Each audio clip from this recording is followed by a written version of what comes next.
Warning! This podcast contains spoilers. We'll be discussing plot points through the entirety of Code Lyoko and may refer to the novels, video games, comics, and the live-action Code Lyoko evolution. Proceed with caution!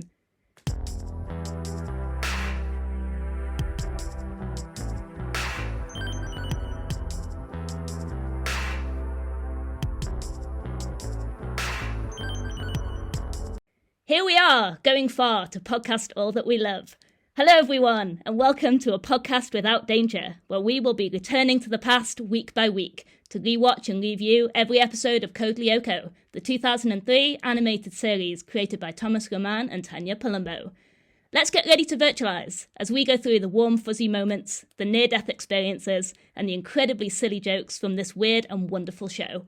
I'm SoulJelly, and stepping into the scanners with me are my wonderful co-hosts, my fellow Lyoko warriors, Quiter10 and Dianna, with two N's, who I will let introduce themselves.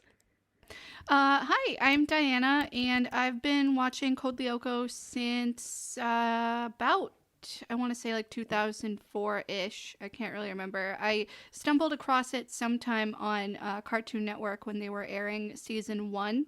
And it was like in the middle of Image Problem, which is, you know, an upcoming episode that we're going to talk about. And I was very confused, but very hooked on the show. And now here we are.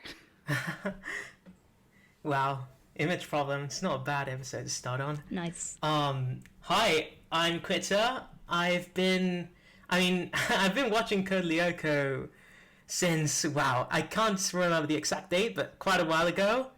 I do remember my first episode was actually Sabotage all the way in season 3. So I was incredibly confused of what was going on. But God, it was a huge part of my childhood, and I'm really glad to be able to revisit it here with such wonderful companions, really. The general consensus of people's impressions of Code Lyoko is confused but entertained, right? I mean, I think that even now, and I've been a fan of the show for like nearly 20 years, so, you know. Yeah, I definitely agree. And everybody always seems to vaguely remember what the show is, purely because of the art style, and nothing else. It is. It's very angular. Okay, speaking of confusion, let's get into the first episode, which has one of the weirdest Xana attacks, I think. First episode of the podcast, first episode of the show. Let's go, baby. We're going to be talking about season 1, episode 1, Teddygozilla, written by Frederick Lenar and storyboarded by Thomas Ostruck. This is a pretty interesting episode. Let's go through the recap. It's late afternoon at Caddick Academy. We see the inside of our beloved boarding school through a video camera, upside down, as Tamir Diop and Millie Soloviev prepare to record their coverage of the school dance, which will take place that evening. Ever optimistic, they try to ask the principal's daughter, Sissy Delmas, for a few words, and she brushes them off, with some absolutely killer insults. I believe the words little dipsticks was mentioned, which is like... Yeah, little dipsticks. I had to rewatch that part again because right, oh my god, Sissy, calm down. They're 12, please. Honestly, I always talk about how much I love Sissy Delmas, and that, oh my god, Sissy's amazing. She's such a nuanced character. I relate to her so much. And then people watch this, and it's the first episode. I'm like, oh my god, what have I She's so awful. She's completely terrible in this episode. I love her, but she is her worst here, or some of her worst. She's pretty bad. She is pretty mean. I also think it's interesting that we open on not the Lyoko kids. We're opening on Millie and Tamia and Sissy. The first character we ever see in the show and hear in the show is, out of all people, Millie. Right? I think that's really interesting too, definitely. I think it speaks to the fact that it is kind of a wider world, and even though we see everything through the eyes of the Lyoko warriors, they're not the only ones affected by Xana, even if the others don't remember it. I think that's really interesting. Good point. But yeah, Sissy tries to humiliate Millie about her lack of date to the dance, and then turns to ask Ulrich, Millie's like, Ulrich, will you go to the dance with me? And he's like, I'm sorry, I already agreed to go with Yumi. So Millie runs away in tears with Tamia following after her. Oh, this is such a, like, poor Millie. But also, Yumi and Ulrich are so cute here, right? Yeah, they were just blushing. They blush a lot in this episode, I swear. They do. They do. This is like earlier on before all the relationship drama happens, and it's so much nicer, you know? They're a lot softer with each other. Back when times were simpler. Truly. Like, I wonder who asked who to the prom. You know, probably Yumi. I mean, Ulrich wouldn't do that. Yeah, I think it was Yumi. And they're probably only strictly going as friends, and that's all. Of course. Oh, yeah. Of course, no doubt. My hot take is that Millie should have taken Tamia to the prom. I'm just saying. Based. Yes. But, like, she was, like, crying and blushing and everything, Millie, when asking Ulrich. It was... like, snot streaming down her face, like, it please! really quick. Because, like, 1 second Millie's shouting about freedom of the press! And then she's just... To be fair, though, she was just, like, ripped apart by Sissy. It's pretty brutal, not gonna lie. Yeah. Oh.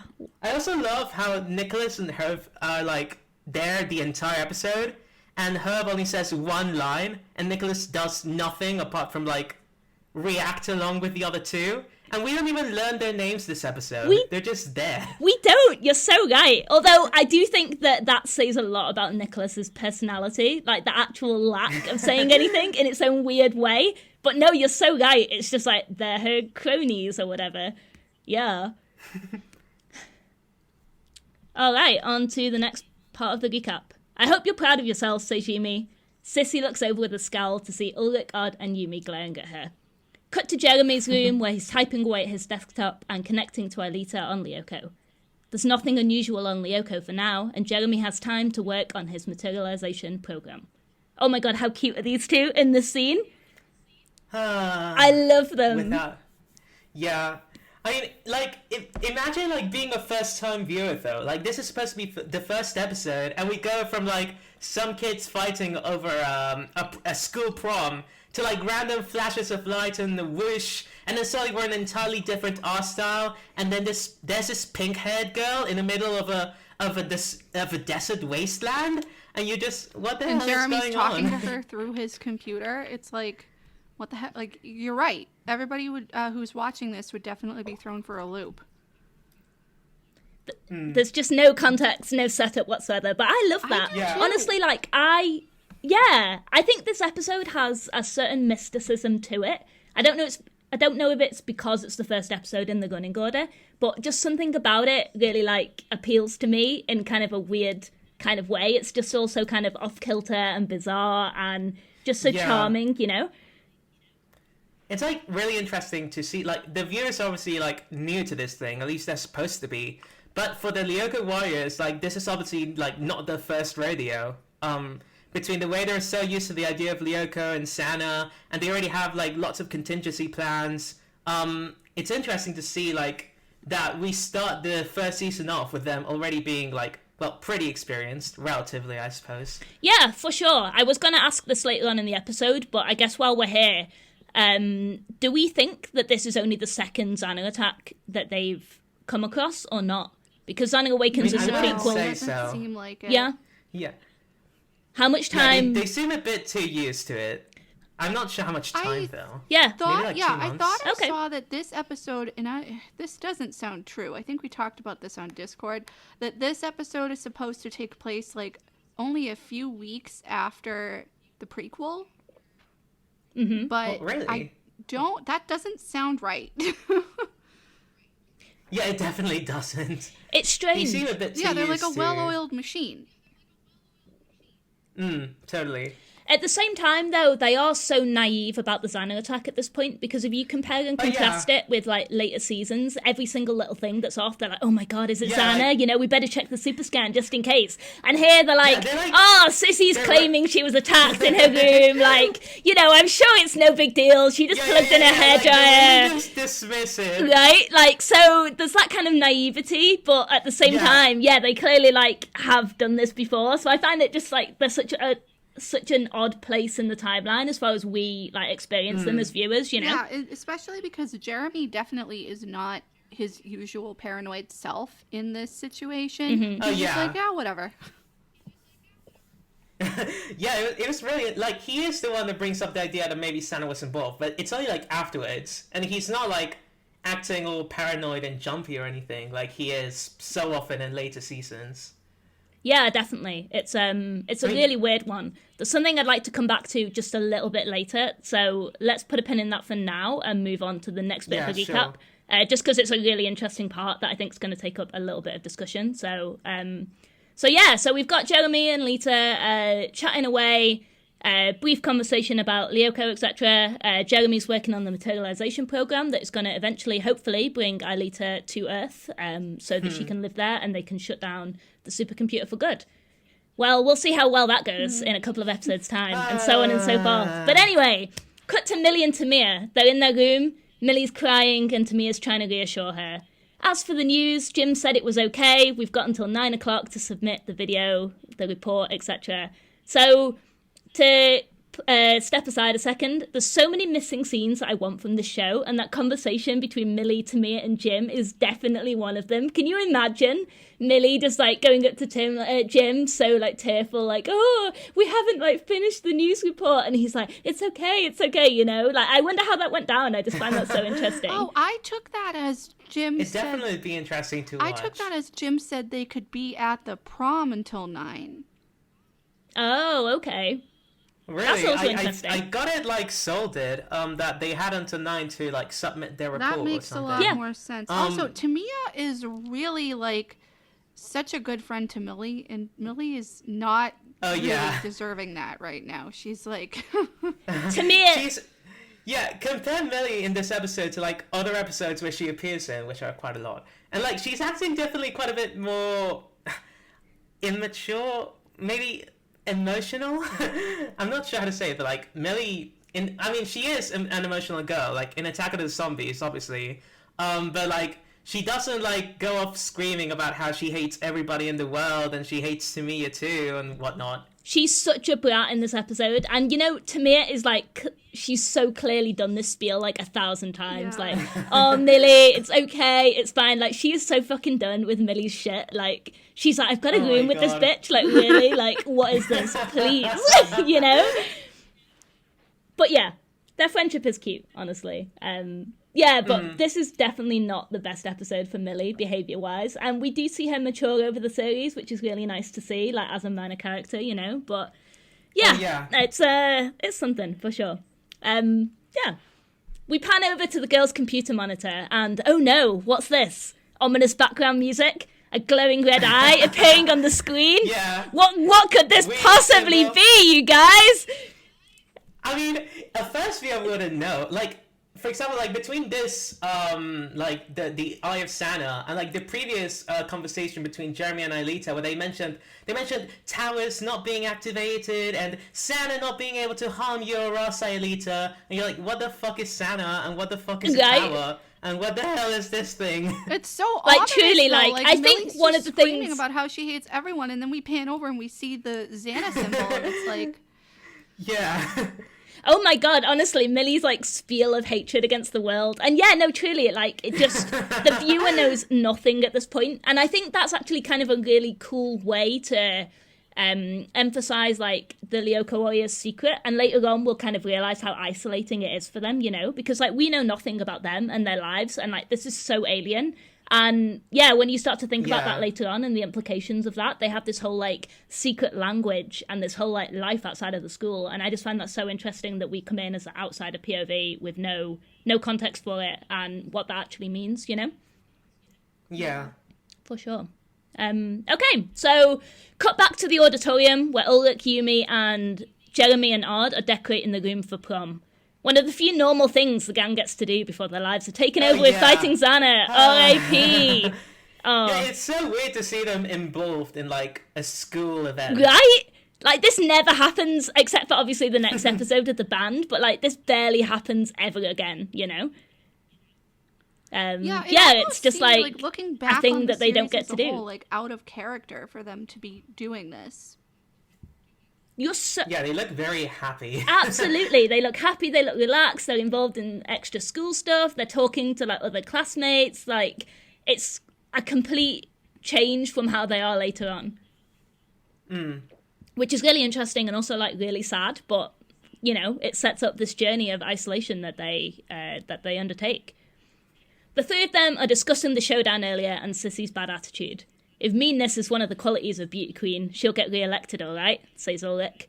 Which, honestly, I find this line really interesting because no one actually seems to like Sissy. Yeah, well, how did people vote for Sissy? Right? If they're like other candidates? I mean, we could save that for that part, but like, I don't get, like, the show makes it obvious that Sissy is not well liked. Yeah. Like... So my headcanon for this bit is like no one bothered to vote. It's just Sissy, Nick and Herb all wrote Sissy's name in and it's like, oh well, I guess she's the prom queen now, but I don't know. What do you think, Dianna? I think that that's not a bad headcanon. Also, I don't know, maybe they felt like because she's the principal's daughter and she's the queen bee and she in her mind thinks that she could make everybody's lives a living hell, that they were like afraid and scared into voting for her. But you're probably right. Nobody voted except her, Nicholas, and Herb. That makes sense, for sure. Yeah, I just found that interesting because, like, we don't see her hanging out with any other kids. Like, later on in about season 4, we see her hanging out with Azura Ergup, who's one of the background characters, so we can only kind of assume that she branched out later on. But yeah, either bullying or intimidation or just apathy, I think, are probably the 3 main reasons that Sissy might actually have been prom queen previously. Yeah, pretty much. Oh, yeah. Millie's gone away to the garden shed where she's talking to a teddy bear. You don't care how old I am, do you? We understand each other.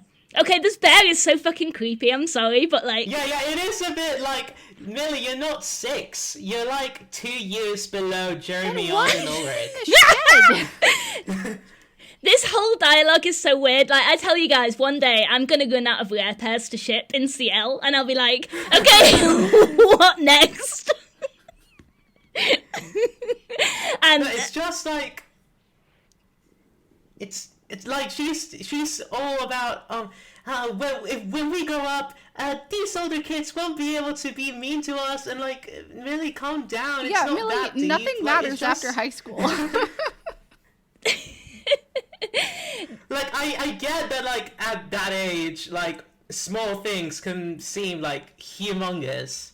I mean, I understand why she's acting that way, but it definitely seems a bit silly. I just think it's weird It's a that little she's bit in this- the shed. Like, why? Like, you can literally be anywhere else in the school. Yeah, she's got her room. Yeah, and she she could go wanted to back be to alone. her room. Tamia's just in But there that's- on the other side of the room, sitting on the bed trying to read a book. Like, Millie, shut up, please. Although, speaking of Tamia, she, like, comes and knocks on the window of the garden shed. Like, Millie, why the fuck are you talking to that damn bear? Journalism doesn't wait for your petty squabbles. Hurry up, we've got stuff to do. So, She's like, well, go on. no, yeah, it's just, like, imagine being Tamia, looking for your friend that's, like, disappeared, and then you peek inside the garden shed, and you see her talking to her own teddy bear. Like, she's, like, 5 years old, and you're like, what did I sign up to? Like, why am I roommates with this girl? Truly, this is the part where we don't see off screen. It's Tamia's various room transfer requests that have just been denied. Like, they come in like every week, and Jim has to just like throw them in the garbage. Like, oh yeah, no, sorry, We have nowhere sorry, else Tamia, to you're put stuck you. with You're her. stuck there.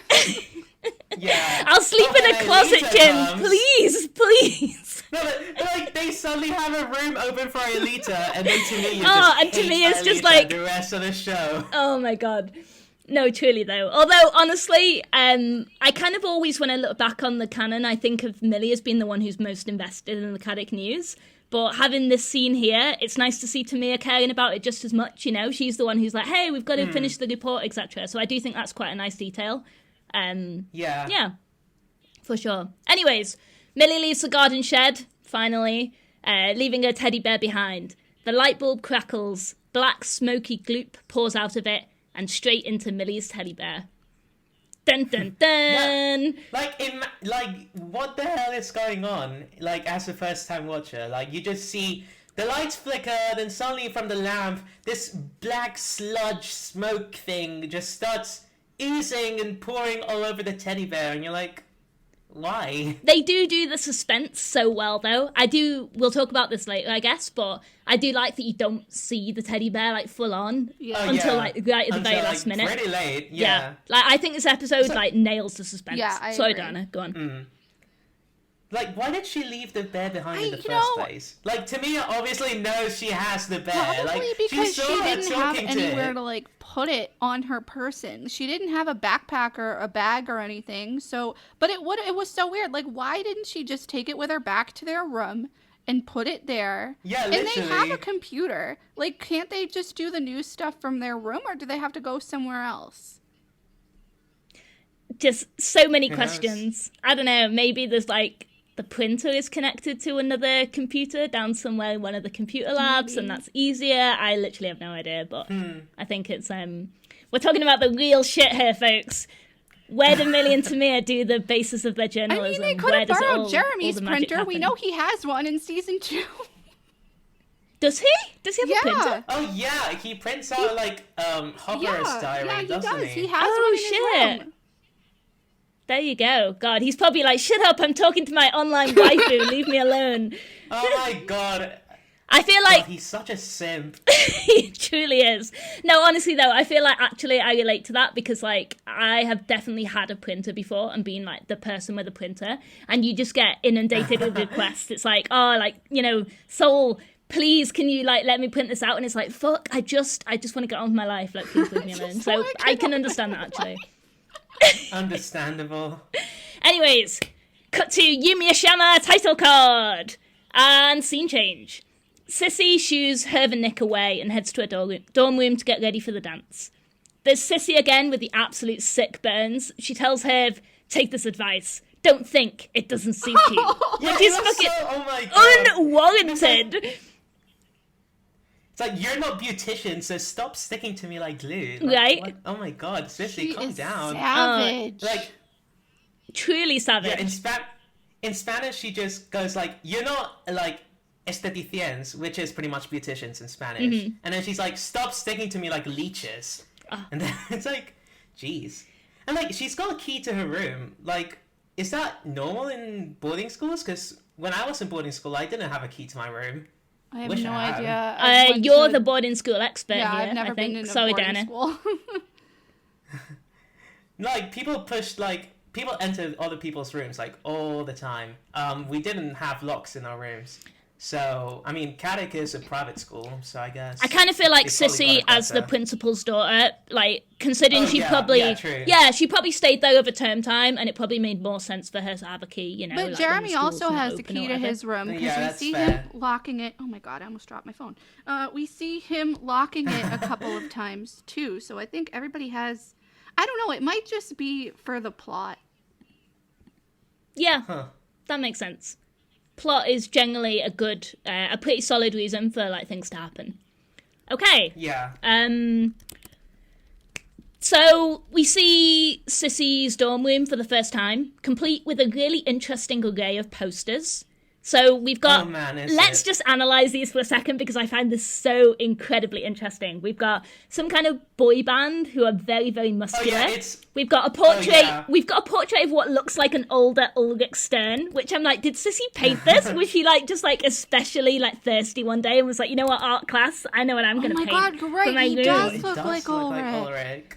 Yeah, he's got the most like chiseled jawline you've ever seen. It's like a bit disturbing, honestly. Like that could cut glass. Like I did notice like the muscular boy band. I have no idea what the hell they are, and like the other posters, but I did not notice that art piece. Yeah, Sissy's masterpiece. Truly. So yeah, we've got the boy band, we've got like older Ulrich, we've got a dolphin for some reason, and we've got some women who look like they're either like a pop duo or some kind of like fitness aspiration. And we also have my favourite bit, if you zoom in real close on that screenshot, the cola bottle with the sunglasses, which is just my favourite thing ever.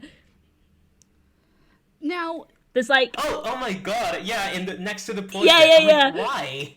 Sissy? Like, my headcanon here is either... Okay, so my headcanon is either Odd gave that to Sissy as a joke gift for some reason and she kept it, or, like, it's some weird craft project from Nicholas or Herv. Herv's like, hey, Sissy, I kept this cola can that had your mouth on it to show that I'm thinking of you. You know? The placement of that little shelf, though, is so weird. Yeah, like... She's probably, like, she's definitely, like, hit her armor or something. I just imagine her having, like, because it's, like, it juts out, but it's, like, over her bed, but it's so low. Like, it would make more sense if it was higher up. Also, now, since you're the boarding school expert, Quitter, were you guys allowed to bring in, like, your own furniture? Because look at what she has, the vanity and the ornament and everything. No. Okay, a vanity is definitely too much.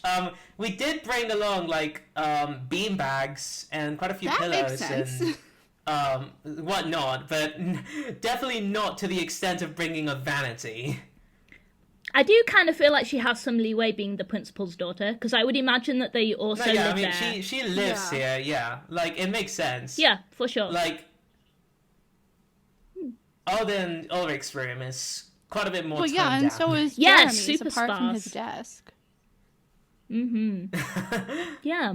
No, it's definitely just interesting, like, just to see how they personalize their rooms. And I do really like the background art. I feel like there's so much attention to detail in this show, you know? Yeah. It is, like, incredible. There's a lot of love put into it, definitely. Definitely. It makes me happy. Okay. We see Xana's POV, which is a red-tinted screen run with lines of code as Sissy gets ready for the prom. The music she plays here is an absolute bop, by the way. Really is. But also the scene is so freaking weird. Like, I laughed so much during canon review. Yeah, it is like... She just like, it's so establishing Sissy's character. She hates kids. She really hates Ulrich. She thinks that she's the she thinks that she's the bomb, and she wants to get with Ulrich. And that's about it. Like, that's pretty much season 1 Sissy. Yeah, truly. She hates Yumi, she likes Ulrich, and she thinks that she's the princess of the universe. She's definitely not her best in season 1. No, she really isn't. Well, she's also not her best in season 2 either. And she's also not her best in season 3 or season 4. She's really not her best. Sissy, try harder. She's the best in, like, the prologue in the prequel. Yeah, and anytime that they don't rewind or what was it? Not don't. Anytime that she does something that is good, it's always erased with their reset button. I hate it. I hate it so much. It makes me so mad. She deserves better. The reset button. Oh, truly. But, yeah, honestly, this next scene where, like, Sissy's in her underwear, which, whatever, you know, feel free to argue with me on this, but I see a lot of American fans who are kind of pearl-clutching at this kind of content in CL, and it's like, I don't know, Europeans just don't really give a shit, you know? Like, sometimes people are just in their underwear, like, whatever, who cares? I mean, like, it's a bit weird that they animated it, maybe, but also, what else would she do in her room while she's choosing an outfit? Yeah, so, I think whatever. that's I don't know. fair, but I also... Yeah, like, she's putting on makeup, she's moisturizing, she's, you know, she's just doing really normal teenage girl stuff. Yeah, so. I think that's fair. I also think that, though, some people might feel weird about it because, like, she's a kid. Like, they're all, you know, like 13-ish, I think, starting out. Yeah, 13. Yeah. But I mean, I don't care. When I first saw it, I was like, okay, whatever. I maybe could have done without the length of time that we saw her in her underwear. Like a whole 2 minutes. Yeah, right. But like, I mean, it's, you know, if it's there to tell the whole story, like she was attacked, she had to throw on a robe and run out of there. You know, it is what it is. But some people just feel more strongly about it. But you're right. The mindset going into it is that it's a French show that was just redubbed and localized for other markets. Exactly. And I think that's really important to remember when you're watching it back, because it's just Yeah. different. It's just a different culture. Yeah. That's exactly what it boils down to. Values Yeah, dissonance. but they totally. try really hard in the English dub to make it seem like we are in America. Oh, don't even get me started. We will definitely talk about that. Hard. Oh man, when they show a map of France. Oh, good times. It's bonkers. Anyway, we do have this whole scene with alternating between regular shots and then Xana POV shots as it moves things around in Sissy's room. We see a looming bear-shaped shadow and Sissy calling out, "Who's there?" before her entire shelf of cosmetics collapses. And then we have an Delegobia title card. Any thoughts on Sissy getting attacked in her room? What little we see of it? I mean, why? I mean, it really doesn't fit Xana's MO, to be honest. That's a good it's point, weird actually. because Millie was so distraught over the whole Sissy thing, and then the next thing we know, Sissy is being attacked. Like, it's almost like Xana did it in Millie's defense. I know it's not that deep, but Oh yeah. I love that, though. That, like, adds a whole other nuance to this that I hadn't even considered. It's funny because, like, if Xana has no problems with, like, possessing Millie or, like, attacking her, but, like, compared to Tamiya, like, she usually does get off pretty scot-free. Like, she's one of the last ones in Attack of the Zombies, and she's, like, Millie's not the one that, like, gets pushed to the side when, like, the fake William comes by and not lack of goodwill. Yeah, it's like a good yeah, one, I it's think. like a Yeah, goodwill. it is. Yeah, like, it usually treats Millie better than quite a few other yeah, people. the only time I can think think of that it might not is in Attack of the Zombies. Yeah. Yeah. It's interesting, for sure. I don't know, I could definitely explore a headcanon where Xana has this weird, like, affection for Millie. That sounds really creepy when I put it like that, but, like, you know, it's like, oh, well, I'll just cut this kid a break. Like, she's clearly having a hard time. Yeah. I don't know. Whatever. Interesting. Yeah. Anyway, Sissy gets attacked. There's a scene shift, and we see a group of students, including Millie and Tamiya, gathered around a shaking, sobbing Sissy. Millie's recovered from her crying fit and is capitalizing on Sissy's distress in the name of journalism. Like, can I get an interview? I know you're traumatized, but, like, this is such a scoop. Yeah. So young and already so experienced with tabloid journalism. Right, truly. Like, Millie's brutal this episode. Like, I know we've talked about Sissy not being her best, but I feel like Millie really is not shown in a good light at all. Oh yeah, definitely not. Also, like, the principal is there, right? Yeah. With Sissy. Yeah, he's got his arm telling around her, to, and he's like, back kind of off. like, you know, oh, leave her alone, like, she's been through enough, etc. Yeah, like, we don't know that he's the principal. For like, the only thing we can probably assume, since Millie said that she was the principal's daughter. But like, there's just this random guy we've never seen before holding Sissy by the shoulder That's and true. telling everyone to I back hadn't off. thought about that, actually. Yeah. Yeah. Like, we don't know anything about whether this is, like, Sissy's dad, or, like what Or teacher just, he like, a is, random or what because, connection like, he has he to looks school. like a teacher, more so than Jim. Yeah. Oh yeah. Oh, that's interesting. I mean, I guess the context, you work out that he's a teacher, and, like, later you work out that he's Like, Sissy's context dad. Yeah, I It's mean, pretty I never obvious. thought Yeah. of it that way because, like, this obviously was not the first ever episode I've seen of this show. So, like, I went into the show, like, and then, knew, okay, like, that's her dad. So looking at it from the lens of somebody who's probably never seen the show and this is their first episode, you're right. Like, there would be no context there to deduce that is the principal and also her father. Yeah. Which is a really interesting dynamic, actually, which I guess we'll get into in, like, more Sissy or Jean-Pierre centric episodes, but I do really like that. I think it's cool. So, yeah, Sissy's been harassed by the paparazzi. The gang suspect a Xana attack and head over to Sissy's trash bedroom to investigate. They chalk it up to Sissy having too many appliances plugged in, which, I'm sorry, could we just pause here? Because, like, the computer monitor is shattered. The wardrobe is literally splintered. Like, I know... It looks like an explosion's gone off, and they're like, huh. Yeah, like, oh, it's a short circuit. Let's go. Like, I know the Code Lyoko universe has some different technology to ours, like, i.e. the supercomputer. But, like, have you ever seen a curling iron do what happened in Sissy's room? I do not think so. Like, why are these kids No, if even it was questioning? a fuse that blew, the computer wouldn't circuit. shatter. Yeah, like, it's a bit... they're pretty... It's so weird to see them so It's weird. dismissive. It's weird how naive they are in this episode. It's really weird. I mean... Also, they talk about their old friend Santa, and they're like, a first-time viewer has no idea what the hell Santa is. When they're all leaving the doorway to her room, though, Jeremy does pause for a second and look back like into the room. So I take that as like, okay, he's skeptical, but not he is. full on. It's a Xana attack, and it's not until shortly after that they realize that it actually could be Xana. Yeah, for sure. It's interesting. Yeah, Jeremy's definitely the most like switched on in this episode. And I think later on he's also the one who brings it up again, like, oh, but maybe it is Xana, we should check it out kind of thing. But yeah, it's just really interesting to see the difference between now and like later on, But I guess that's how the story develops. So yeah. Sick burn on Sissy here. There's like a comment about a brain stimulator. Like, oh, the brain stimulator isn't plugged in. Which, oh my god, the dialogue in this show is so bonkers. Like the burns they deliver on each other. I was creasing when I did canon review. I was like, oh my god, that's so awful, but so funny. Millie and Tamia come by again, paparazzi leeches that they are, to take another pic. Although karma loops back around as they find Millie's teddy bear vanished from the garden shed. Then Jim comes up and bans them from the dance due to hanging out where they shouldn't be. Which, poor Tamia, she didn't do anything wrong. Like, being friends with Millie must be such hard work. Millie was talking back to him. Right? That's fair, but Tamia didn't do shit. I agree. Yeah, like, she reacts so calmly. She's like, damn it, Millie. And then in the next scene, she's comforting her again.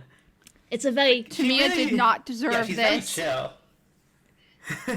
It's a very hot and cold friendship, that's for sure, and it's one of my favourites on the show, and I absolutely love the journalists as like minor characters. I think they're great, and this episode is really fun to analyse for them, definitely. Yeah, they definitely add something very unique to the show. They do. Like the little brave scouts always getting in the way, sometimes being useful, right? Usually being a bit useless, and sometimes making the Lyoko warriors' lives hell. 100%. They have just, they just are who they are. We love them. So, Odd comforts a crying Millie in a super sweet moment, and through the powers of observation, Tamia spots Millie's missing teddy bear in a photograph of Sissy's room, proving that Sissy's probably the one who took it. Odd offers to retrieve the teddy bear so the girls don't get into any more trouble. I love the scene, by the way. It's so cute. Oh, yeah. Odd has such a good relationship with Millie and Tamia. He really does. Mm-hmm. We've talked about this pretty often in the Discord server, but season 1 definitely has the best character moments. Yeah, and it's kind of sad to see these lost later on as it becomes more about kind of the Xana attacks. Yeah. The Lyoko warriors feel much more connected to the world around them. That is so true. Yes. That is exactly it. It seem a lot closer in because, season 1 too. Like versus in season 2, they get into fights all the time. Oh my god, truly. Like, they get so much more stress. Like at the same, like I can see it like in canon, but at the same time, it's pretty obvious that to some extent they wanted to ramp up the drama for more views and whatever.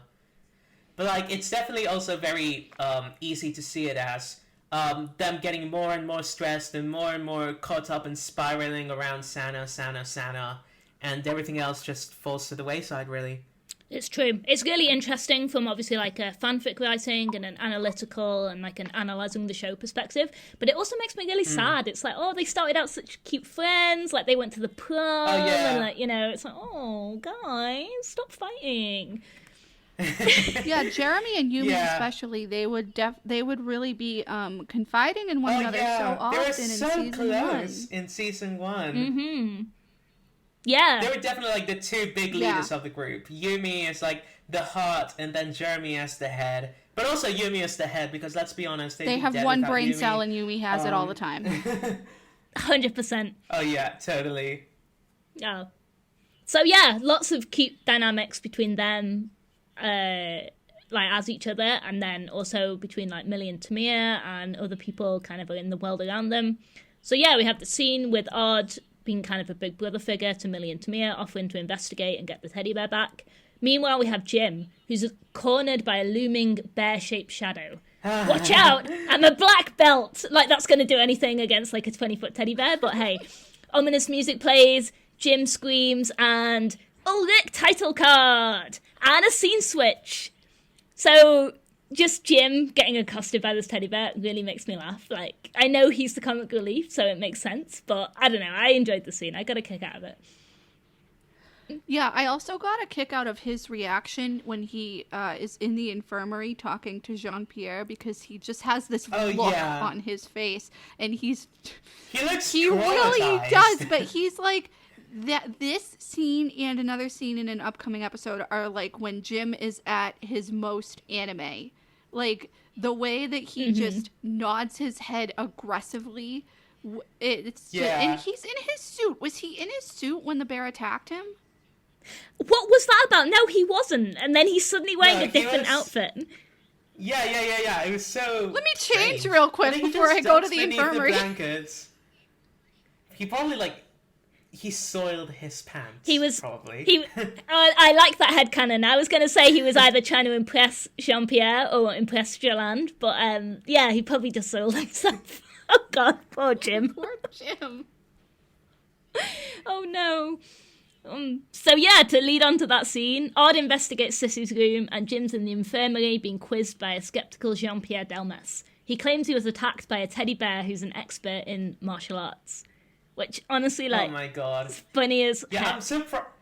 I'm surprised the principal, kept him on. Right after this, I guess they did go back in time, and he probably didn't have time to fire him before they returned to the past. He was normal again in the gym. Obviously Jean-Pierre must have seen, oh, sure, whatever. I bet he'll go back to normal sooner or later. It's just Jim. I mean, I get, Jim does get obsessed with Kiwi, and he does get obsessed with the Lyoko Warriors.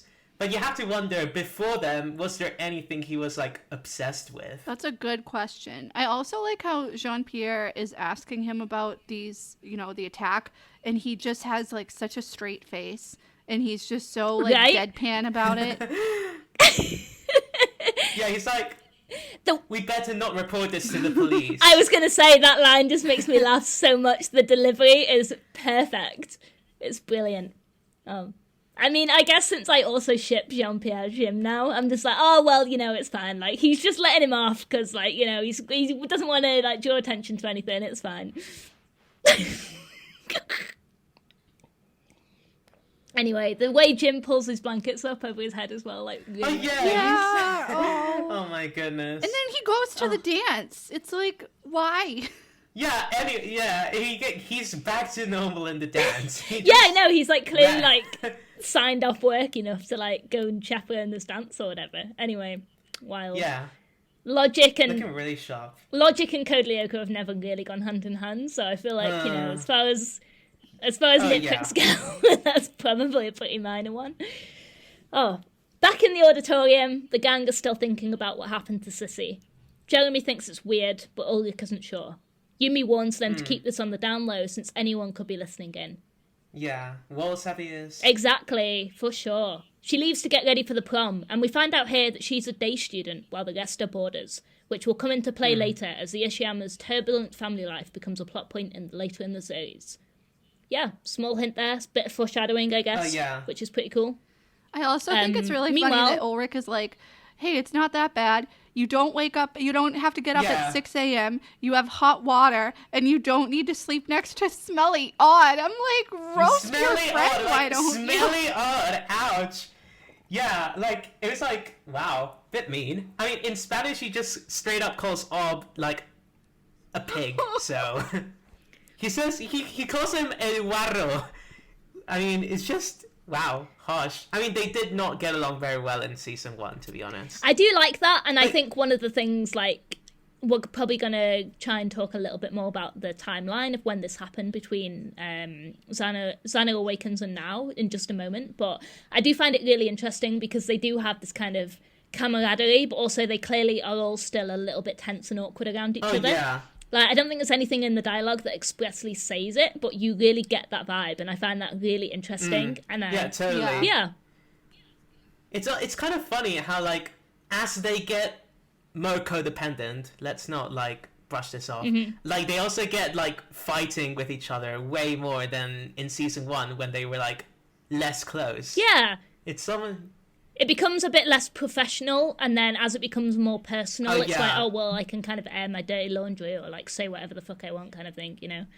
Yeah, totally. Yeah, it's interesting. Like, it's like, in season 1, like, they separated their professional life, aka Sana, and their, like, normal / personal life. Yeah. And then in, like, the following seasons, the two just mix up and get so interrelated, especially when Sana begins to possess people and be able to create polymorphic clones and do all sorts of random, wild, crazy shit. Oh.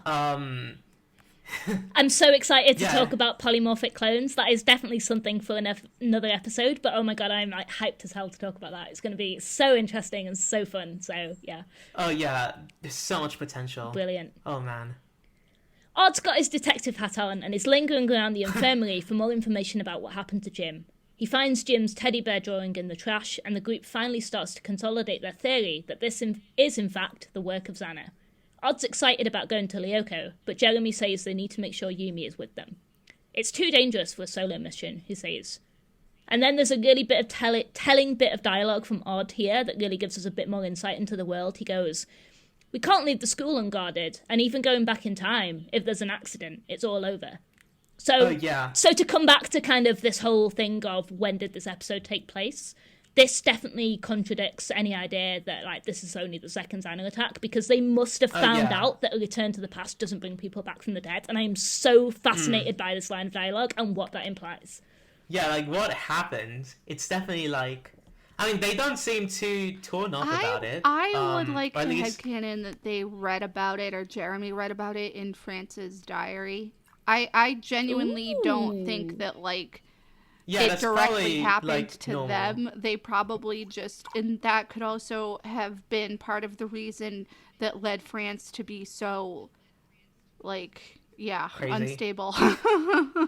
Oh, I've never, you know what, in all my years of, like, thinking about the show and getting fanfiction about the show, I've literally never ever thought about that, so, oh my god, that's like, actually really cool. Very fair. Like, I can see France being desperate / broken / gone off the deep end enough to try and test out actively, be it with an animal or with, like, a person. Oh my god. To see whether going back to the past, like, actually brings them back to life. Headcanon, Franz just straight up murdered a dude in the name of science. Oh my god, I'm not okay with this. Like, what the hell? He totally would. Oh my god. Well, and That's I think so too, that, like, the way that Odd says it, you can tell that he's being serious, but also very, like, casual about it. So it definitely didn't happen to them directly. Like, it had to have been something that Jeremy saw in France's diary. Because how else would they know?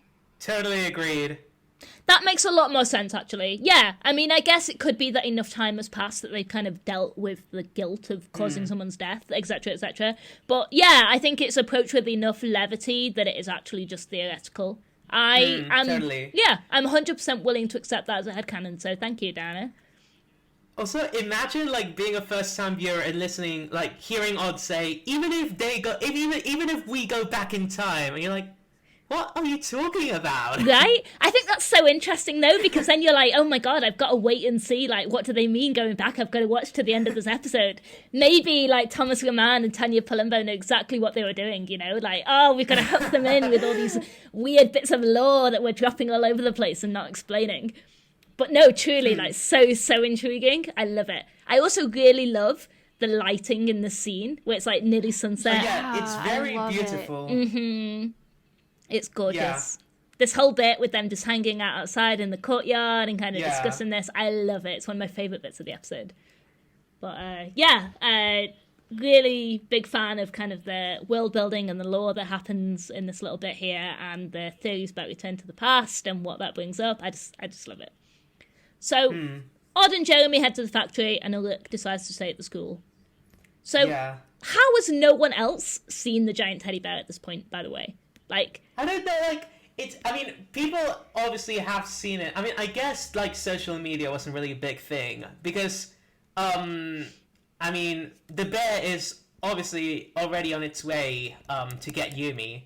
So, like, at least some passersby outside in some random street must have seen a giant teddy bear stomping down the street.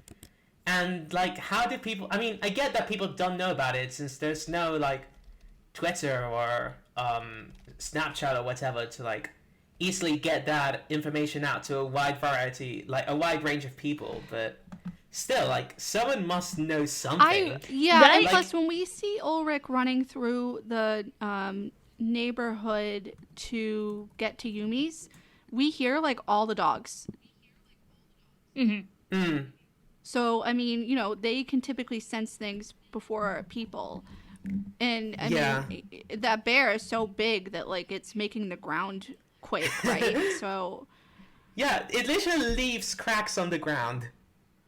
It's just so interesting to me that, like, I guess I don't know how much time happens in between, like, this particular bit of dialogue and, like, Ulrich getting to the prom and trying to evacuate the school. Well, it's nighttime. I do just find it really interesting that no one has, like, mentioned it, and, like, Jim's like, oh, I saw the teddy bear, and, like, no one believes him, you know? Anyway. Yeah, I mean, it mustn't have been too long, because when they're talking, it's, like, golden hour, and then we switch, and it's, like, full-on, like, dark. True. Yeah, by the time they get to the factory. But before that, like, Ulrich, like, agrees to stay, and then he's like, say hi to you-know-who for me, and then Jeremy blushes in For reply. sure, that bit made me laugh cute. too. It was great. So like, cute. I do love this weird, like, false camaraderie they have with Xana, and I think that really speaks to humans' kind of tendency to humanize objects around them, you know? Even though Xana's an enemy, like, they've given it pronouns, they've kind of... you know, projected this whole, like, personality onto it. It's like, oh, it's our good friend Xana. Say hi for me, you know. I kind of figured, like, they were talking about Alita I did too. beforehand, but... Oh, look, don't give a shit about Alita at this point. He should... I don't know. No, that's a fair point, actually. Because, like, I mean, unless Jeremy has a crush on Xana, which, I mean, I could kind of see ship in a it very, very immediately. twisted way. But, like, in Spanish, Ulrich says, saludar a nuestro amigo de mi parte, which means say hi to our friend from me. But he uses, like, the male word for friend. Like, if he was talking about Alita, I don't know if it's a mistranslation, because there was one more mistranslation. Like, instead of life points, they call them light points, like puntos de luz en vez de puntos de vida. Okay. I mean, so it's probably just a mistranslation, but something interesting to discuss. Yeah, for sure. Still interesting for sure that Ulrich just does not acknowledge Alita at all for whatever reason. Like, anyway, it's funny. Yeah. So, Ard and Jeremy head to the factory and Ulrich stays behind. Then we get our first sewer montage of the series. Is that not exciting? So cool! With an instrumental of Un Monde Sans Danger playing in the background. I love this bit. It's so good. Like the way they start in the boiler room with the red door, the iconic red door, going down the passage, and then like we see that like the entrance to the sewers from the passage was originally blocked by a wire mesh. So you have to wonder if it was already broken by the time the Lyoko warriors found the entrance. Oh, yeah, because I hadn't they thought use the about that. entrance from the boiler room in this episode, right? They don't go through the park? Yeah. Yeah, huh. That's really cool. I think some of the reused footage kind of implies that they're going from the park, but I think we actually see them go through the boiler room. Oh, yeah, they do use the boiler episode. room a few times, at least in season 1. I don't recall if they use it any time after that. Yeah, they use it a lot in season 1, and then they use it in Fight to the Finish, and I can't remember any other episodes. That's so weird.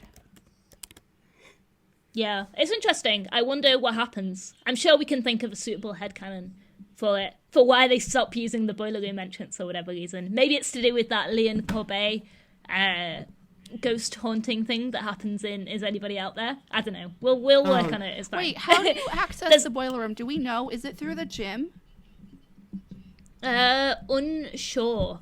Oh god, I do not remember the map. No, me neither. If someone's listening to this podcast, if anyone's listening to this podcast and they want to let us know, that would be awesome. Yeah, because now I'm curious, because I feel like that depending on where the location is in the school, that could have something to do with why they don't use it as often. Yeah. I'd imagine it would be a pretty kind of public thing to try and access, you know? So it kind of makes sense that they don't really use it that much, and like maybe later on it just becomes like too risky, or like, you know, they just kind of forget that it's an option, or I don't know, whatever. But yeah, would definitely be interested. Also, just kind of final thought on this scene, we get that external shot, which is like a cross section of the factory, and we see Jeremy's like silhouette in the chair, and we see Oz's silhouette. I love that bit. It's so cool. Love it. It's so nice. Like, I was watching it, I was like, chef's kiss emoji, like, brilliant. I love it. Then at the factory, Jeremy connects to Lyoko. Alita, it's Jeremy. Do you read me? She appears on screen with a huge smile. Hello there! And she's so cute. Oh my god, I love her. Alita is like such a crush. So Alita hasn't noticed anything on Lyoko, but she goes to investigate with Ard in tow. Meanwhile, Ulrich's found a big problem in the form of big teddy bear-shaped footprints. Transfer, scanner, virtualization. Ard lands in the desert sector and heads over to Alita. Ulrich, Jeremy, and Alita discuss Xana's motivations. It'll only become madder, says Alita, and it'll go for anyone who goes near it, especially its mortal enemies. So I guess we talked about this earlier, right? But Xana's motivations, like, we do see it target other people randomly, and then we also see it especially go for the Lyoko warriors. I found that pretty interesting. I don't know about you two. Yeah, I do too, especially because in later seasons, and I know we keep like talking about later seasons, but he really tends to go especially toward Jeremy and Aelita, because like they're really the only two who can operate the supercomputer and everything, and if one or both of them are taken out, then the rest of the group is screwed. Yeah. Totally. Yeah, it's interesting just to see kind of how that changes. And I think Quiter and I have talked about this previously as well, but it kind of becomes more like Xana's motivations seem to sort of shift through the series towards not exactly like a global kind of domination or destruction, but like purposely targeting the Lyoko warriors in order to like hurt them or torture them or like affect them in some way, and it kind of becomes more personal, and I feel like Xana almost kind of forgets its goal, which is very, very interesting to me. Oh yeah, totally. Like, it's so often it misses its ultimate goal, just so it can kick around and hurt the Lyoko warriors some more, and draw out that sweet, sweet agony right before the killing blow. 100%. I think he just likes to screw with them. No, I mean, totally, to an extent. We definitely do see Xana trolling the Lyoko warriors quite a lot. But, like, it's really fascinating. I mean, we could do, like, an entire episode on Xana alone, and I'm sure we wouldn't, like, get enough. But, like, it's obviously an AI, and at the same time, it's so human in some ways. Like, it's anger, and it's pride, and it's sadism. It's not like a cold-hearted killing machine. Definitely. And I do wonder how much of that is me as a human being kind of filling in the gaps, no matter how much I like try not to when I analyze Xana. But I can't think of any other explanation other than like Xana does develop human emotions to an extent, you know, like as you say, like anger and pride and hubris and all the rest of it. And you know, with those emotions, with those human emotions, come human flaws, right? And it gets tripped up time and time again. It's too busy focusing on torturing the life out of Jeremy to, like, focus on its goal. Or, you know, it's too busy psychologically fucking with the gang by making them kiss each other for whatever reason that it, like, misses a perfectly good opportunity to destroy Aelita, you know? It's so interesting to me, definitely. Yeah, I especially like the attacks that kind of try to target the group dynamic because, like, genuinely, I feel like Xana is probably one of the best villains of all time because, like, even though it's an AI, the group and the show very much humanize him, like we've talked about. And for him to just go and do something to completely mess with the group, such as the yeah. Xana's Kiss episode, it like really shows that not only does he like to screw with them, but he's paying attention.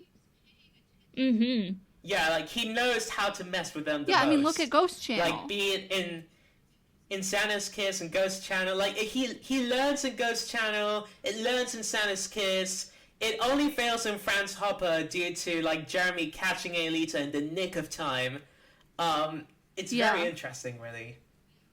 I do wonder about that too. I guess we should probably do like a Xana analysis episode, but actually, you know what? I'm going to save that for another time because I feel like time is getting gone, and I'll save it. It's all good.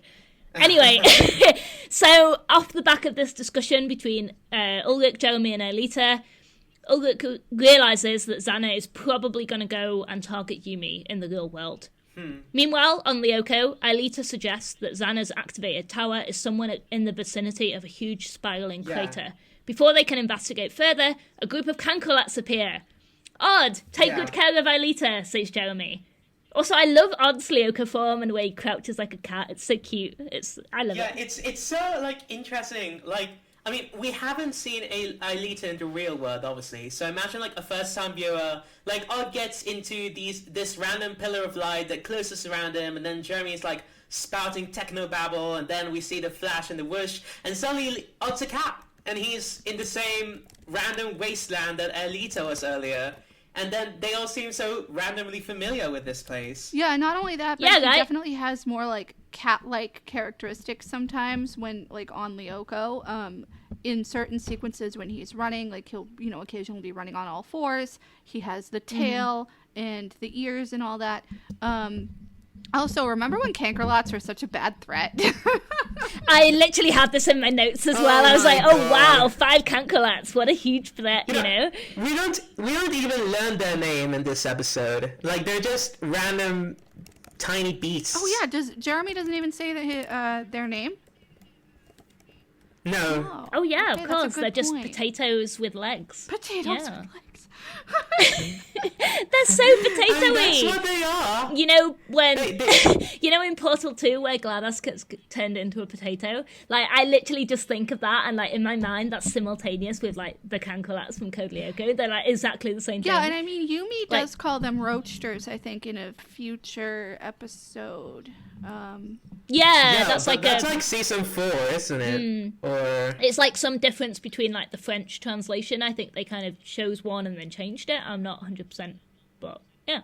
Anyway, interesting. So, Odd set upon by a bunch of Cancolats, and then we cut back to Earth, and it's nighttime, almost time for the dance. Ulrich sprints to Yumi's house, but she's in the bathroom and doesn't see her phone ringing. We get a lot of cut-ins between Earth and Lyoko at this point, so if you're following along at home, just be aware that that is a thing that is happening. So, Odd's having a hard time against the monsters on Lyoko. A shot loses him 10 life points. He gasps, eyes wide. A vision! Odd's future flash ability shows him a tragedy in sepia tones. Aelita's scream echoing as she falls through the bottom of the crater into the digital sea. He snaps out of it, leaps to his feet, and follows Aelita down the path away from the monsters. What do we think of Future Flash? Some people are fans, some people kind of think it's stupid, but I don't know. I think that Jeremy shouldn't have gotten rid of it. Right? I mean, yeah, it was... I can kind of see why, because, like, whatever Odd saw was going to happen, regardless. But I feel like that also worked to their advantage, because, like, because he had the Future Flash, they were able to find the tower. It's one of those, like, I don't know, I do actually quite like this, like, visions and prophecy as a trope, because I find it really interesting when whatever happens, like, is always going to happen, no matter how much they try to avoid it, and then it ultimately ends up being a thing that, like, is not what it seems, you know? Yeah, I think exactly. that's really cool. Yeah. So, moving on, let's cut back to Earth. Ulrich hammers the Ishiyama's doorbell. Yeah, I'll get there, it's fine. The gin is slowly depleting, and here I am. Oh my goodness. Anyway, when Yumi answers, he grabs her and pulls her away. We can't stay here, he says. The ground shakes and the teddy bear appears, making it clear to Yumi just exactly what they're running from. On Lyoko, Odd has 50 life points left, and the battle intensifies as Odd's vision comes true. Aelita falls from the plateau. Odd dives after her and catches her just in time, hanging onto the rock wall by the claws of one hand. "We can't leave you alone for 1 second, huh?" he jokes. But Aelita, dangling from his other paw, has spotted a hidden tunnel. The Xanified bear... That was so cool. It is really cool. I love this bit. I love this, like... I'm really sad they never came back to this, like, section of Lyoko with this, like, spiral path. Season 1 Lyoko was so Season 1 Lyoko was Chef's the kiss best emoji. Lyoko. Season 1, honestly, can we have, like, 4 season 1s, please? Because it's literally the best. I know everyone shits on it, and I love it. It's the best season. It's definitely got, like, some really pronounced weaknesses, but also some really pronounced Yeah, it's got so much that heart. I think people don't give it, like, enough credit for. Yeah, and I mean, Definitely. I feel like that the shift to using... Because, like, in Season 1, they used motion capture for the Lyoko scenes, so it was, like, actual people, like, doing the, you know, movements and stuff. Versus, like, in all the subsequent seasons, they had just used CGI, which is why we see Yumi doing, like, 1 billion flips in New Order. But I feel like if they had just stuck with that, but kept Lyoko the same as Season 1, the lighting is better, the environment is better. Oh, yeah. Like, it's just better. Truly. It's less saturated, too. Like, the colours become really I hate oversaturated the in later forest seasons. and the mountains in Season 2 onwards. Like, they're too cartoony. Season 1 forest It looks does. beautiful. Right. And Yeah, like, Season 2 onwards, it's this, like, aggressive apple green, and it's, like, just a little bit too much, you know? yeah, a bit too Yeah, much for I the have eye. passionate feelings about Season 2 onwards, Lyoko. It sucks. No, truly, like, I mean, I still love it because I'm such a simp for the show, and I will, like, you know, defend it to the death, but also Season 1 has a certain je ne sais quoi. Yeah, oh no, I don't, charm like, that I hate love. it. I just feel like that I prefer No, the I know. environment of Lyoko in Season 1 purely because, like, it just looks Yeah. nicer. Like, the world, like, the lighting, everything. Oh yeah, For sure. It all feels so much Yeah. more alive. Like the secret tunnels in the desert, and the tree trunks you could crawl through in the forest, and the random oasis in the desert again. I mean, it's all very much more alive than in following seasons. It is, for sure. And I think at some point it's worth us discussing the comparisons between the series Bible and the original vision for Lyoko versus Garage Kids versus Lyoko that we see in Season 1. Oh yeah, we versus should definitely Season 2 do that onwards. as a later episode. Yeah. No doubt. Onwards and upwards with this episode. The Xanified bear chases Yumi and Ulrich through the streets of suburban Paris. Even in a near-death experience, they still manage to blush at realizing they're huddling closely together. They're so cute. Oh goodness. Like, I'm not... They're so... Oh my goodness. I'm not a big Yumi and Ulrich shipper because I find them kind of boring, and their whole dynamic of will they, won't they I is just like think not they're really too a thing that dramatic, appeals to but me. this scene is really cute. It is really cute. I think this I is mean, it is. this episode is one where I'm like, oh, I can see why people are really into this, you know? Yeah, like huddling together when the bear like makes the glass shatter, and then they just realize what's going on, and they just separate and act all casual while blushing. It's really cute. So cute. Past upturned cars and screaming civilians, the two head to the school, leading the teddy bear right there, I guess. Like, I don't know, they could have just gone the opposite direction and, like, you know, not... I avoided this whole thing, but whatever. Yeah. Anyway.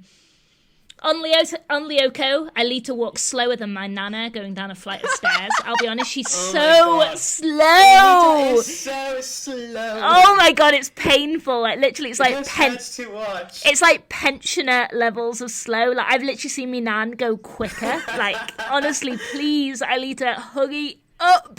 I guess Alita's not seen the Earth attacks at this point, so she doesn't know what's at stake. But, like, I really hope She someone doesn't... You know, spoke to Like, her. she has no idea what hurry yeah, up and means. also, like, how often do they actually clue her in as to what's going on in the real world? That is a good point. Never really. Like, all she knows is that people are shouting. Yeah, she's just like, And oh, then I Jeremy's gotta like- deactivate the tower. Okay, I'll just take my sweet time. Like, no.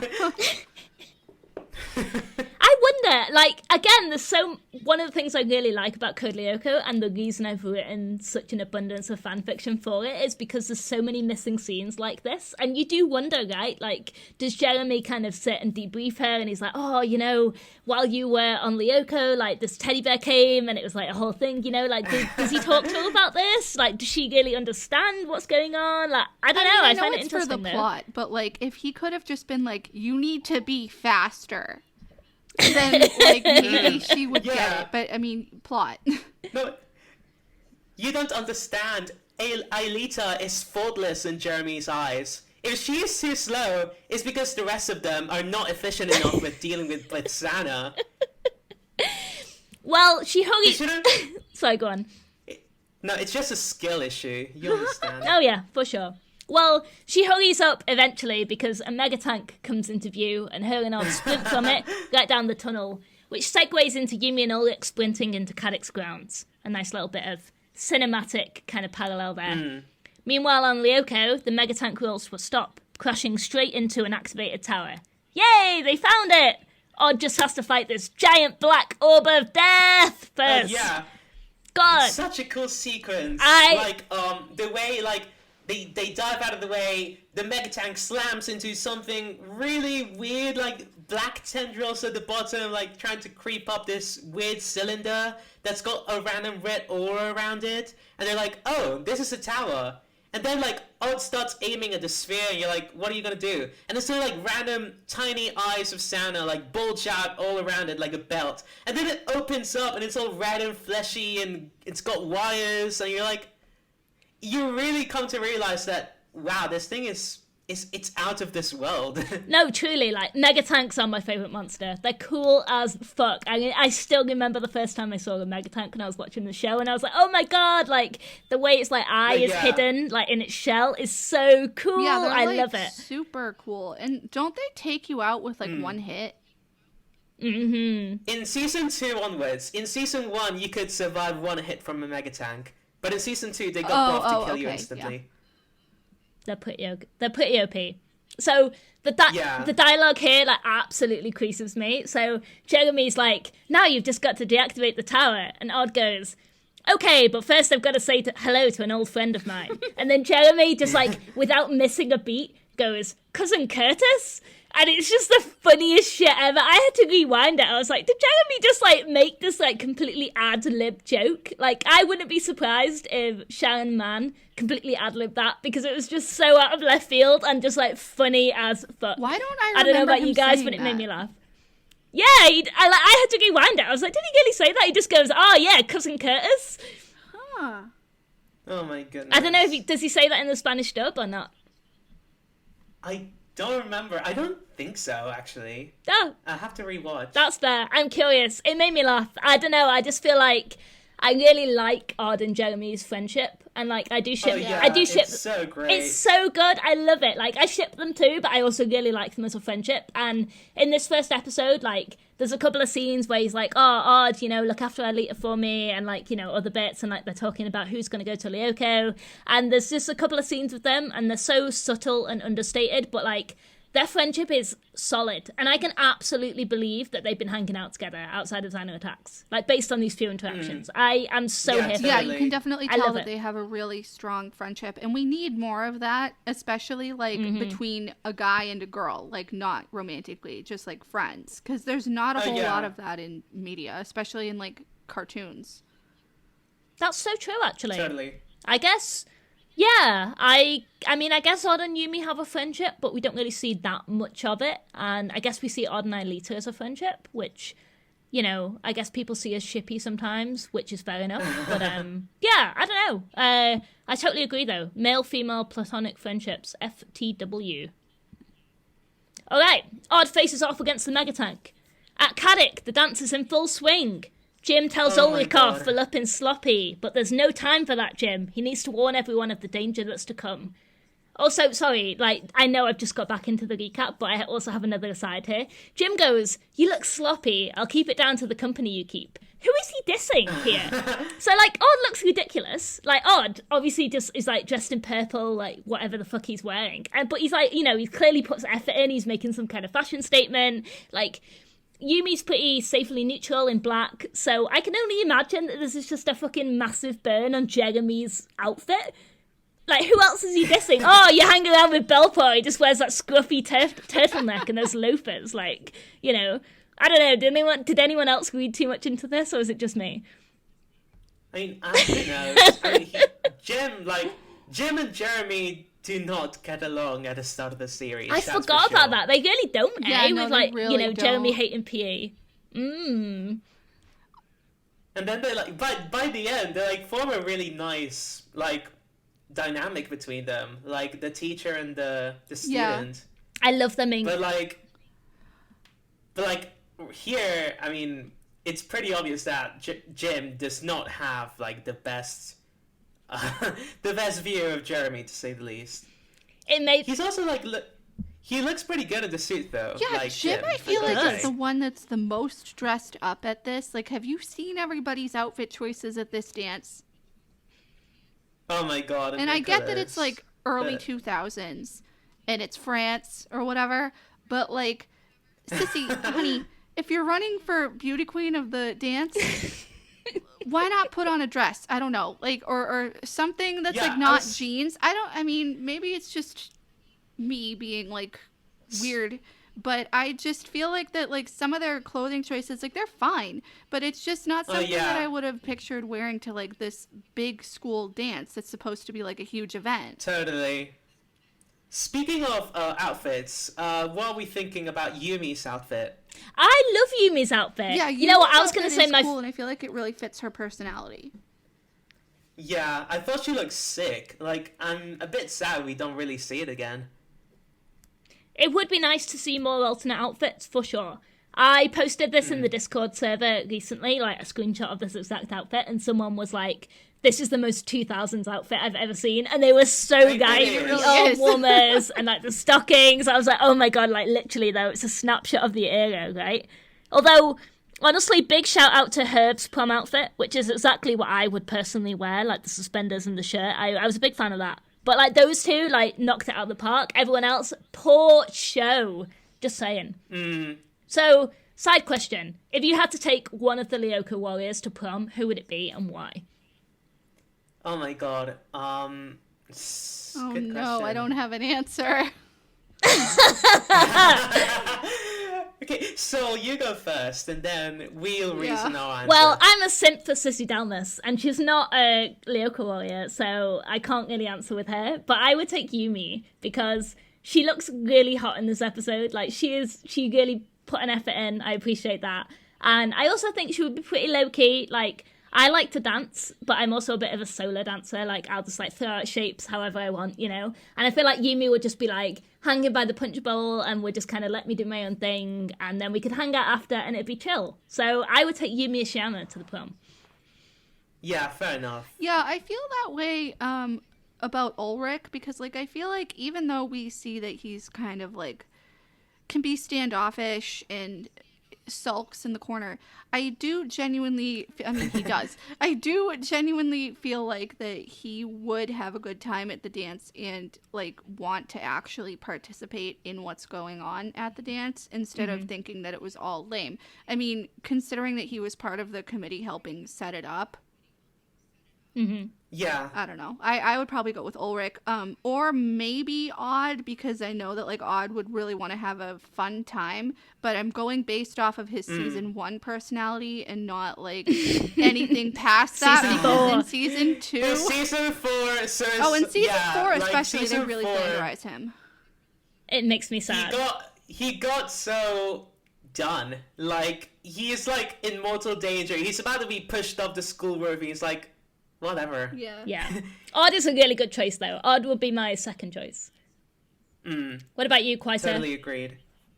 I mean, I would probably go with Odd, not gonna lie. I mean, he'd probably make it a really fun time. Yumi too, but like, Odd would probably just do some really crazy stuff. I'm trying so hard to not swear so much here. I'm pretty sure I dropped multiple F-bombs Yeah, in I this mean, episode, we're already so going to be like, marked I think as we're past that. explicit, It's all so good. it's It's all fine. good. We're all adults here. Yeah, like... I mean, he'd pull off some crazy shit. He'd probably roast Sissy, and that'd always be fun to watch. He genuinely, though, has, like, the best comebacks for Sissy. Him and Ulrich. Like, they really roast her, like, pretty damn well in a lot of episodes. Yeah. They've got practice. Yeah, Alita too. oh my God. She's a hidden savage. So good. At some point, I think we should do a poll for, like, best comeback, and we should find out, like, what everyone's favourite comeback is. Anyways. Good choices on the prom front. Thank you for indulging me in that question. I was like, I know I'm going to ask them. It's going to be great.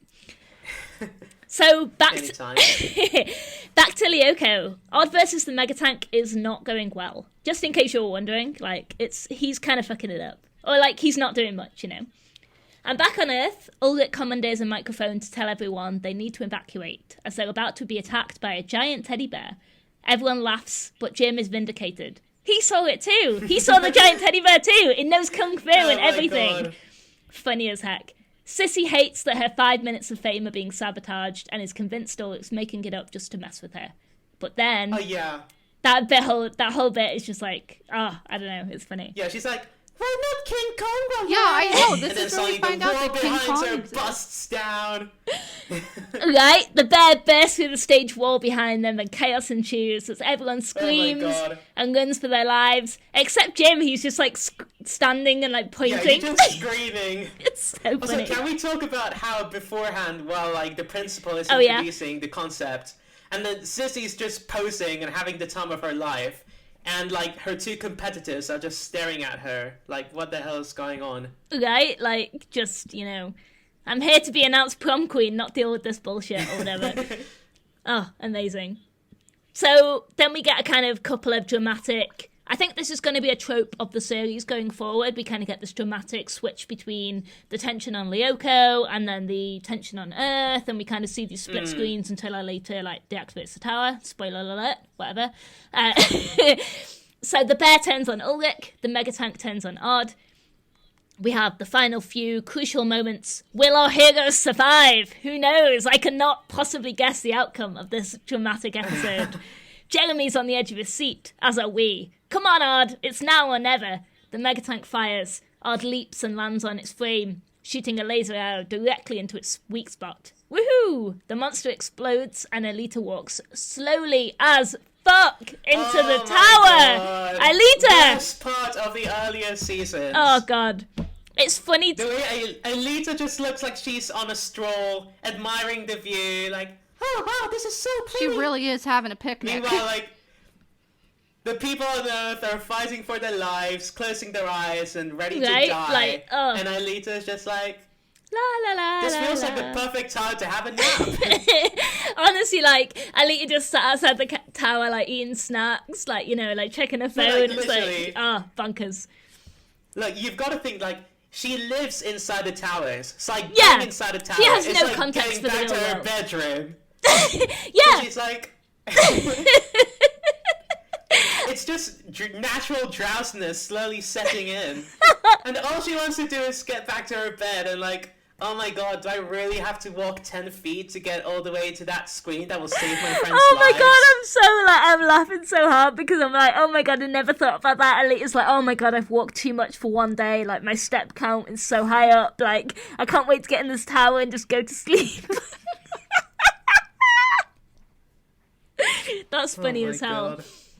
Amazing. No, that's literally it though. Like, she has no context for the real world. She just like, right, you know, she has no like, concept of what's going on. She just knows that she needs to deactivate the tower. She never knows that she has to do it like in a timely manner. And Jeremy no one ever never yells her. at her for it because, like you said, like she's faultless. Right? Yeah, he's a sip. Oh, amazing. On Earth, Ulrich is knocked to the ground. Yumi cries his name and sprints towards him. Alita brings up the tower interface and enters the code Lyoko. Oh my god. That's the name of the show, you guys. Yeah, the first time we ever see the word, like, Lyoko, like, it's the only time in the episode we see Lyoko, like, heard or written down or anything. That's so true. Like, we don't even know the world is named Lyoko. We don't even know that there are 4 sectors. And we don't even know, well, we don't know anything. We don't know what the digital sea is. even though Alita nearly falls into it. I kind of like this, though. I feel like this show does not hold your hand going into it at all. Yeah. No, yeah. It's like, you know what? You're in this world. You just got to take it as it comes. You'll figure it out on the way. Just trust us. It's fine. But no, honestly, like, Quiter, until you pointed it out, I did not have any idea how weird the show is to somebody who does not have any context at all. Yeah, and I feel like that's that really 100% adds true. to the mystery. Yeah. It's great. Yeah, you really want to watch more and see what's going on. No, it's like an excellent decision. Like, it's perfect, really. I think this is a very, very strong episode 1 for season 1. So, Alita enters the Code Lyoko. Yumi and Ulrich huddle together as the bear's paw freezes above them, the Xano attack having been halted. They hug, and Ulrich asks Yumi if she's ready for a return trip to the past. White light engulfs the world as Jeremy enters the program. The world is saved, thanks to the power of Deus Ex Machina. And then we're back earlier in the day in the auditorium. It's a chance to do this all over and make better choices this time. Millie tearfully asks Ulrich if there'll be a date to the prom. To her surprise, Ulrich says yes, he's love to, and he'll see her at 8. Yumi can go with her secret admirer, Odd. Sissy is outraged that Ulrich is going to prom with a silly baby. But don't worry, don't worry, Ulrich tells her. Maybe when your brain gets another neuron or two, maybe I'll go out with you too. And everyone laughs as Tamir catches Sissy's outraged, humiliated face on video camera. Remember, She looks so nice. she really is does. fuming.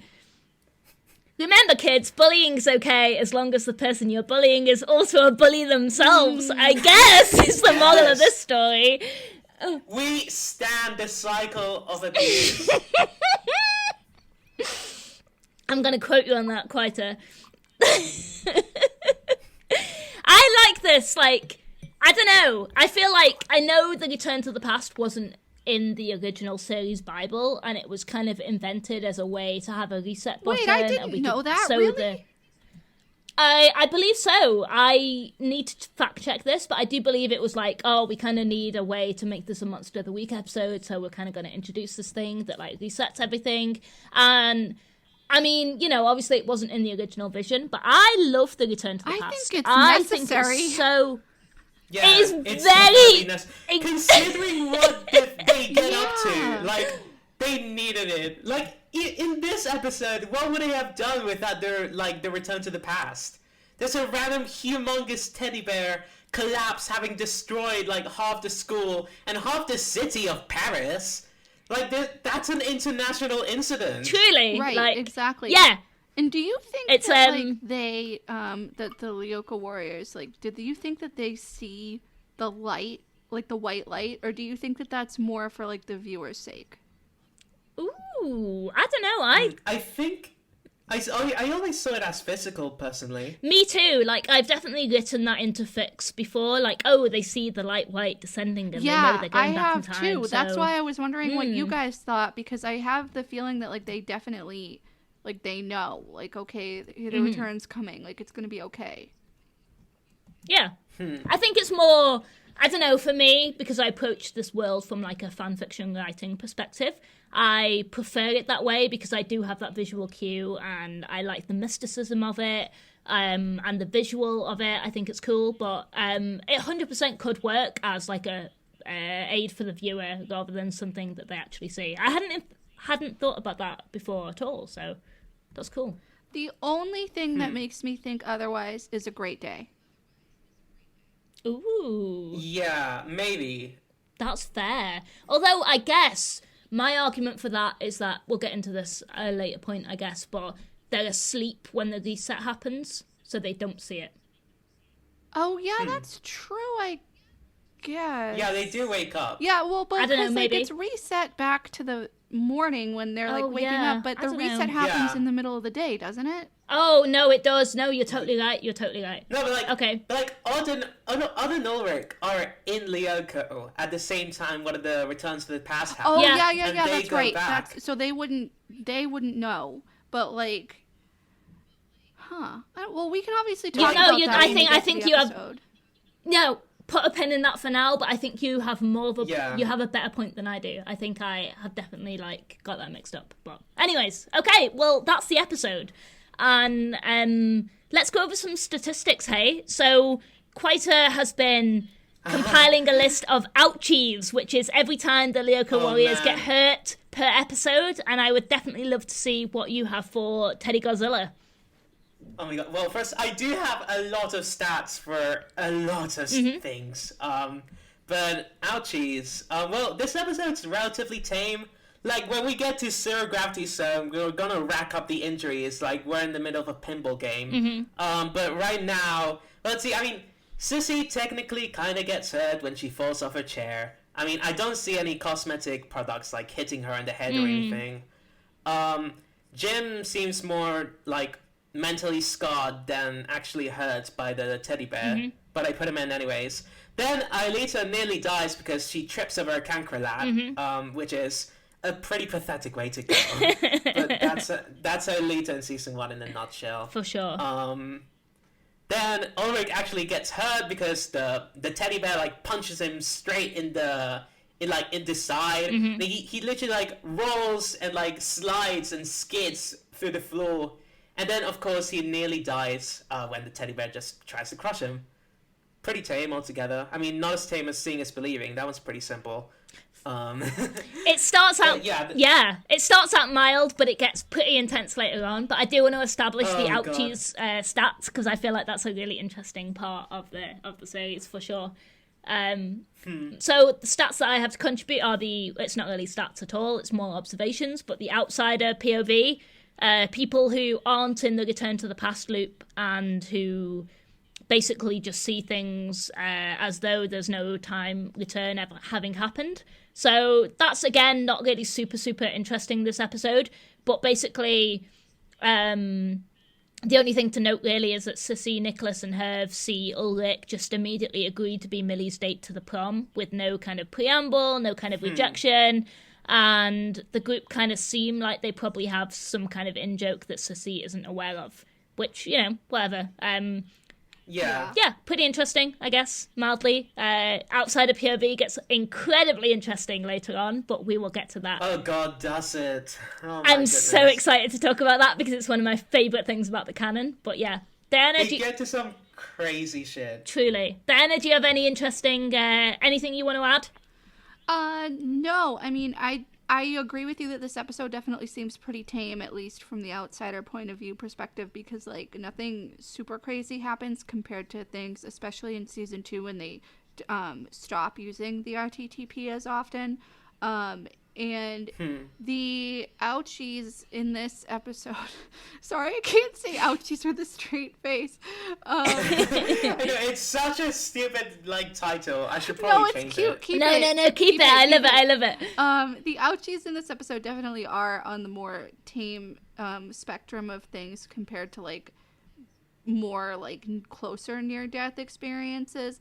But I do want to wonder what was going through Sissy's head when Ulrich immediately accepted Millie's invite to the dance.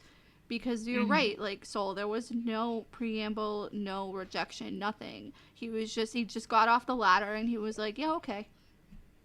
Yeah. Interesting, right? I mean, I can see her thinking that it's just, to spite her. Possibly, but then also from Sissy's point of view, Ulrich is super into Yumi, and they've clearly, the tension there for her is are they going to go together? Why would he not go with her? Does he not like her after all? Does this mean I have a chance? And where did this secret admirer thing come from with Odd? I definitely feel like that was Yumi being kind of sarcastic or whatever. I would like to think that that's more of a throwaway line. Yeah, for sure. I mean, Odd is clearly gay, so I'm just saying. No, I mean, yes, I can see that. This show came out in 2003. No. I'm just teasing. I guess for the viewers at home or the listeners at home, this is a pretty LGBT friendly trio that we have here.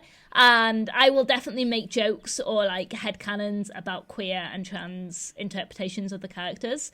And if you don't like that, you can definitely dismiss them. But, I definitely think that that is a valid way to look at the show. And also, like, I've been watching the show for like 19 years now, and I need new material, so I am definitely going to turn over like every different possible headcanon. So yeah, Understandable. for sure. Yeah, Sorry, and the Diana, good that was my thing- aside. Oh, no, that's okay. The good thing about this show is that everybody can interpret it in different ways because it leaves so much up to interpretation. Like, there are a lot of things that happen in the background off screen that we are not privy to as the viewer. And, like, that gives the opportunity for fan fiction and fan art and things like that to expound upon it. Like, that's why there are so many people who write such great fanfic and even really good, like, AUs about this show. 100%. Yeah.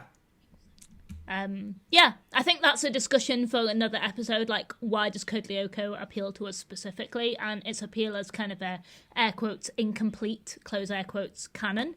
But yeah, no, definitely, I agree. Yeah, fair enough. Okay. I would also like to say, I know it's kind of funny. You know, we don't really know like what sectors are. We only know the desert. But like, you'd think that they'd introduce the first, the first four sectors in the first 4 episodes. But instead, out of the first 5 episodes of the show, the desert is featured in 4 of them. Oh, that's interesting. Like the mountains actually don't appear until episode 15. That's so weird, That is right? so weird. I never took that into consideration when watching the Me show. neither.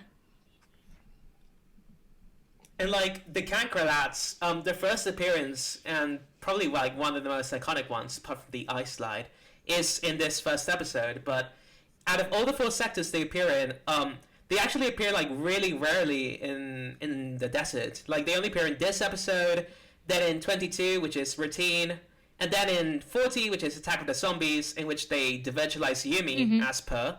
And then in like they go all the way back to episode 75, which is like hot shower, and that's it. And in the other sectors, they appear like 8 or 7 times each, which is pretty Yeah, it makes interesting. me wonder what the... Because, like, we know Aelita says it, I think, or it's written somewhere, that at least hornets travel in groups of 3 or 5. So it makes me wonder, like, what other rules there are to the monsters, their appearances, their groupthink. Oh yeah, like I did like a whole like in what sector do Santa's monsters spawn more like question, and like I pretty much like listed all the appearances of all the monsters in like every episode in every sector from like Santa Awakens all the way to Fight to the Finish. So like it's all like pretty interesting stuff. I did it just for fun, but like the hornets, like for example, what sector do you guys associate them most with?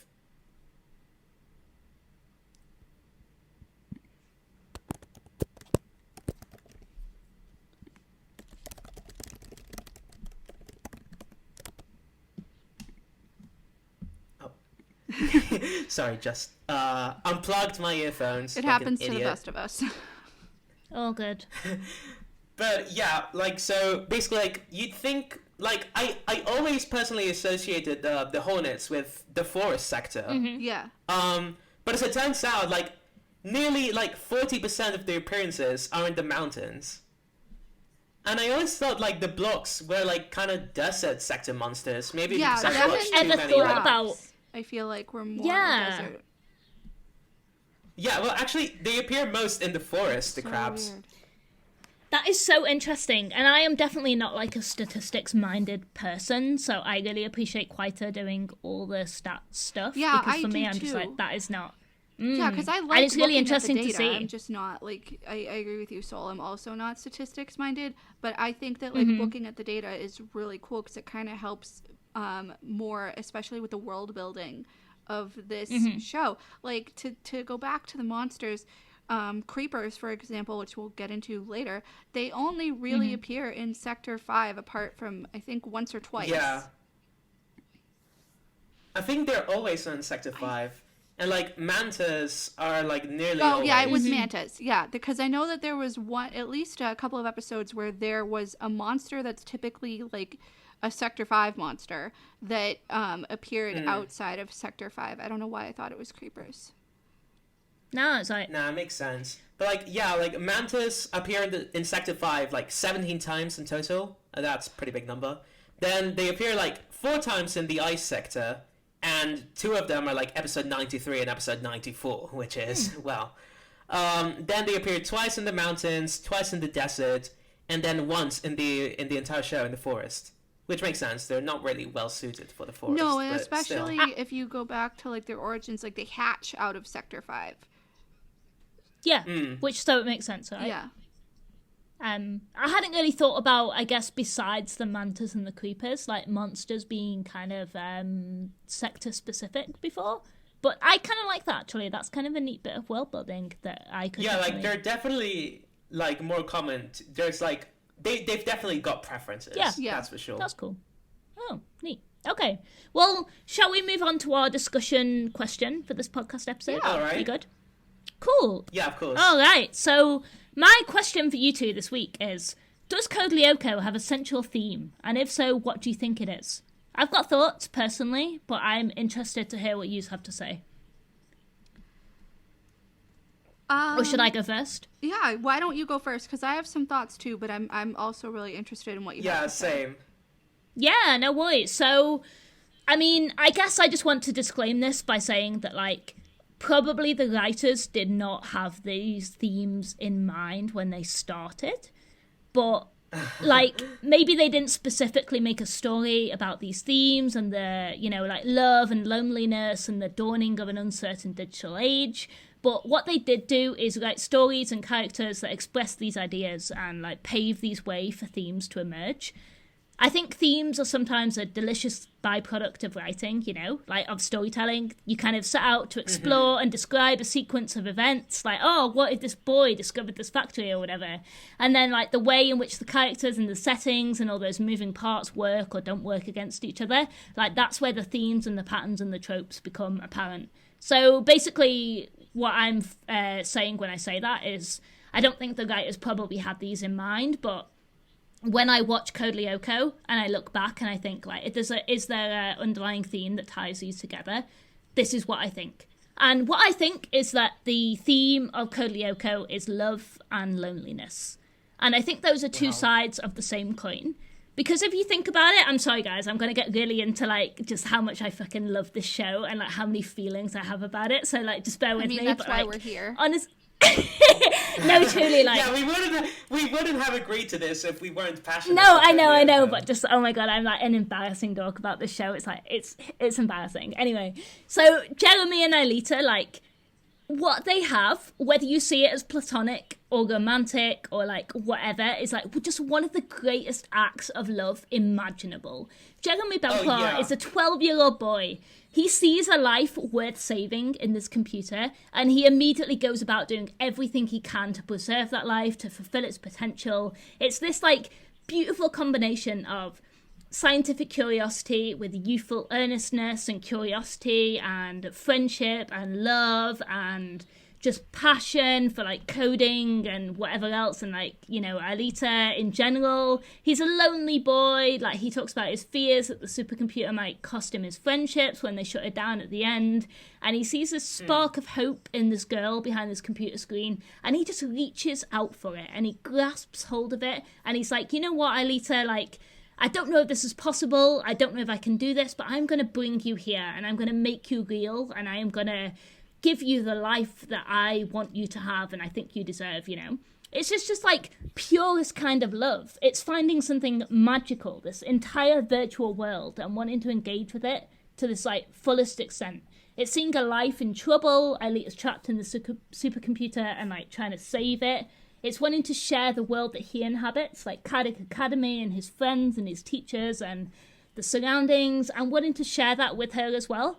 It's like Aelita and Jeremy, even if they're not intended as a romance, even if you don't see it that way, like, it's this wonderful act of, it's just love, basically. I just find it so completely romantic. I love it. I will always ship Jolita, and even if I didn't, like, I would always see them as just, like, these two people who have met each other across literally time and space and form this bond, and it's just so beautiful. And I'm sorry, I just have so many feelings about like love and the love between the Code Lyoko, the Lyoko warriors, and like the love that bonds them together, and the way they put their lives on the line for each other, and the way that they get sucked into this mission for Aelita, you know? It's beautiful. So that's my thoughts on love in Code Lyoko. And my contrast is isolation and loneliness, which is kind of this ironic parallel. So in order to kind of fully express this love for Aelita, the gang brings her back to Earth, which, like, you know, it's this kind of axis on which the world spins in Code Lyoko. It's got this beautiful poetry to it. It's like love bringing you closer, so the group kind of is closer to Aelita through love, but also love like separating you from the people you love. So look at like Yumi and her parents. Look at the Lyoko warriors and the gang and the wider world that they inhabit. They become slowly more and more isolated from Caddick itself. They don't volunteer for the school prom anymore. They don't, you know, they have to break up their band. They don't get as close to Millie and Tamir as they used to be. It's just kind of like they slowly become more and more lonely, like, as individuals from the people around them. They keep secrets from their families, they isolate themselves from their friends and their life at Caddick, and they give up this normal life, you know? And yeah, so I kind of see love and loneliness as two sides of the same coin that kind of really embody what Code Lyoko is all about. And also, just sorry, one more thought.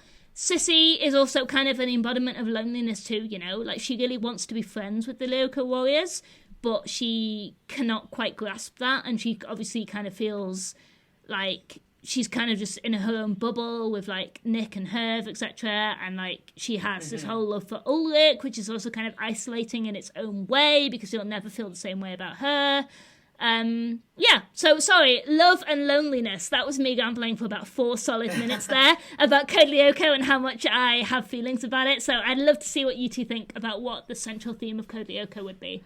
Honestly, I mean, it is very interesting what you just talked about love and loneliness. Yeah. I mean, I know we all love to joke about like Jeremy being such a simp. He literally doesn't care if Sano nearly like blows up a nuclear plant as long as he gets to be with his digital waifu. But it really is like so selfless of him to like dedicate himself, and even in the following seasons, when he gets more and more jaded and more paranoid and more, you know, just so trapped in his own work, he never, like, complains about it. He never regrets it. He's always grateful to have Aelita and the other 3 in his life. And so do the others. Like, of course, they all wish Santa didn't exist, but I don't think a single one of them ever expresses, like, actual regret for joining the fight in the first place. No, because we literally see Jeremy at his wit's end like multiple times, but like we never see him say, "I'm done," like I'm done with this, I'm walking away, because like he can't.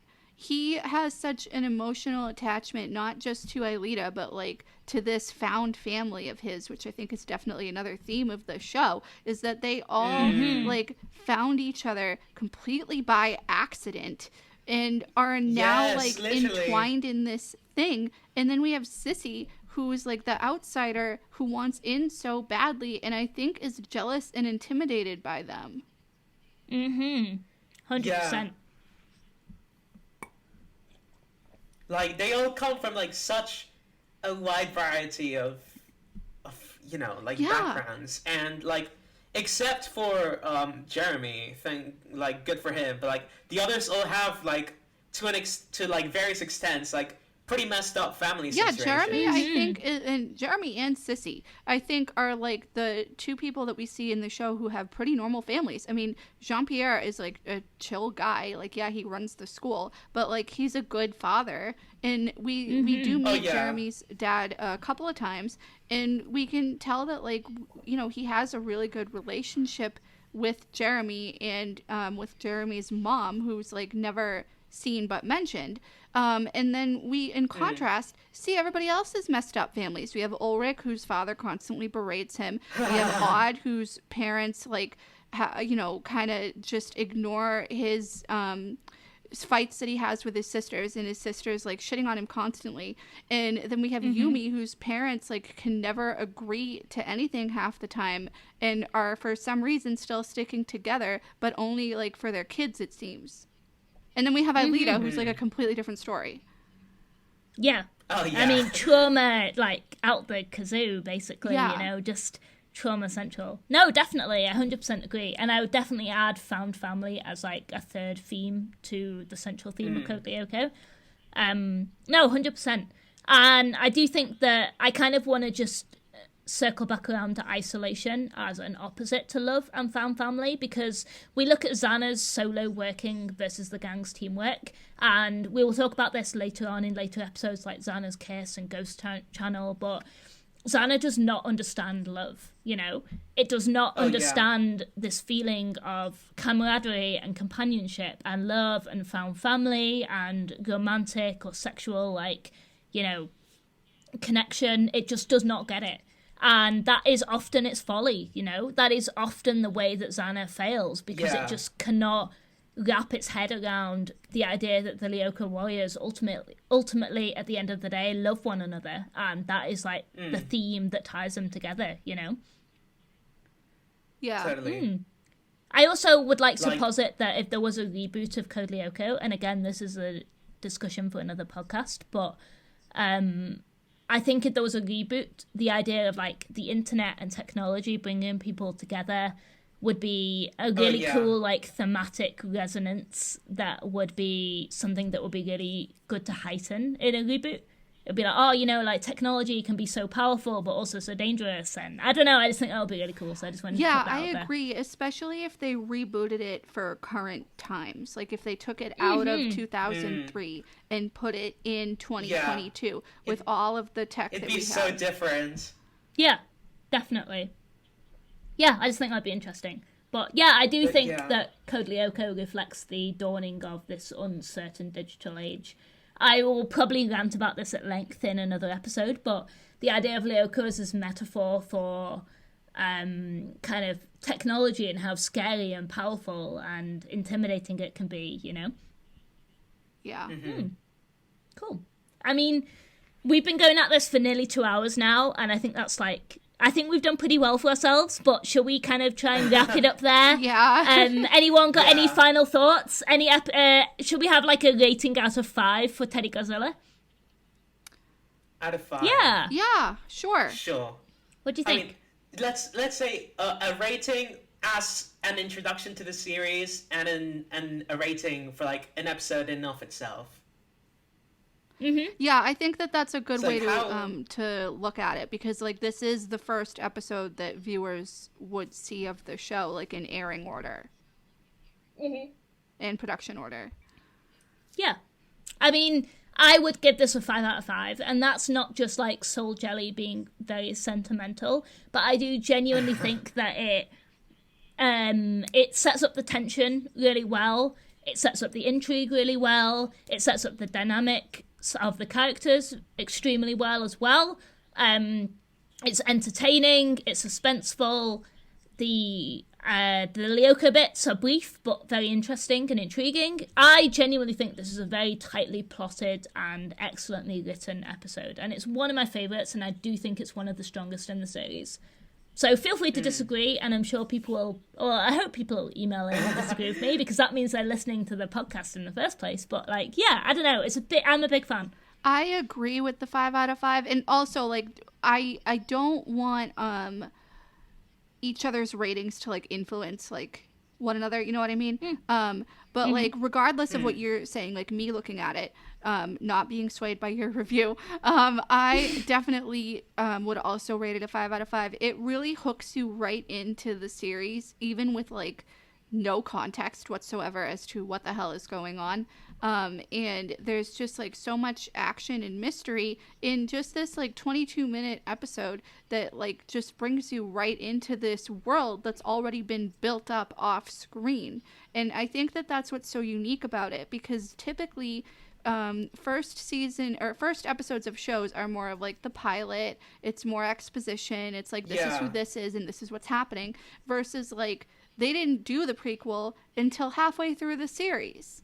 And I think that that's what's so great and unique about Code Lyoko specifically in this episode, is that it just kind of like takes you as the viewer and puts you right into this action-packed world that we have to follow these characters through.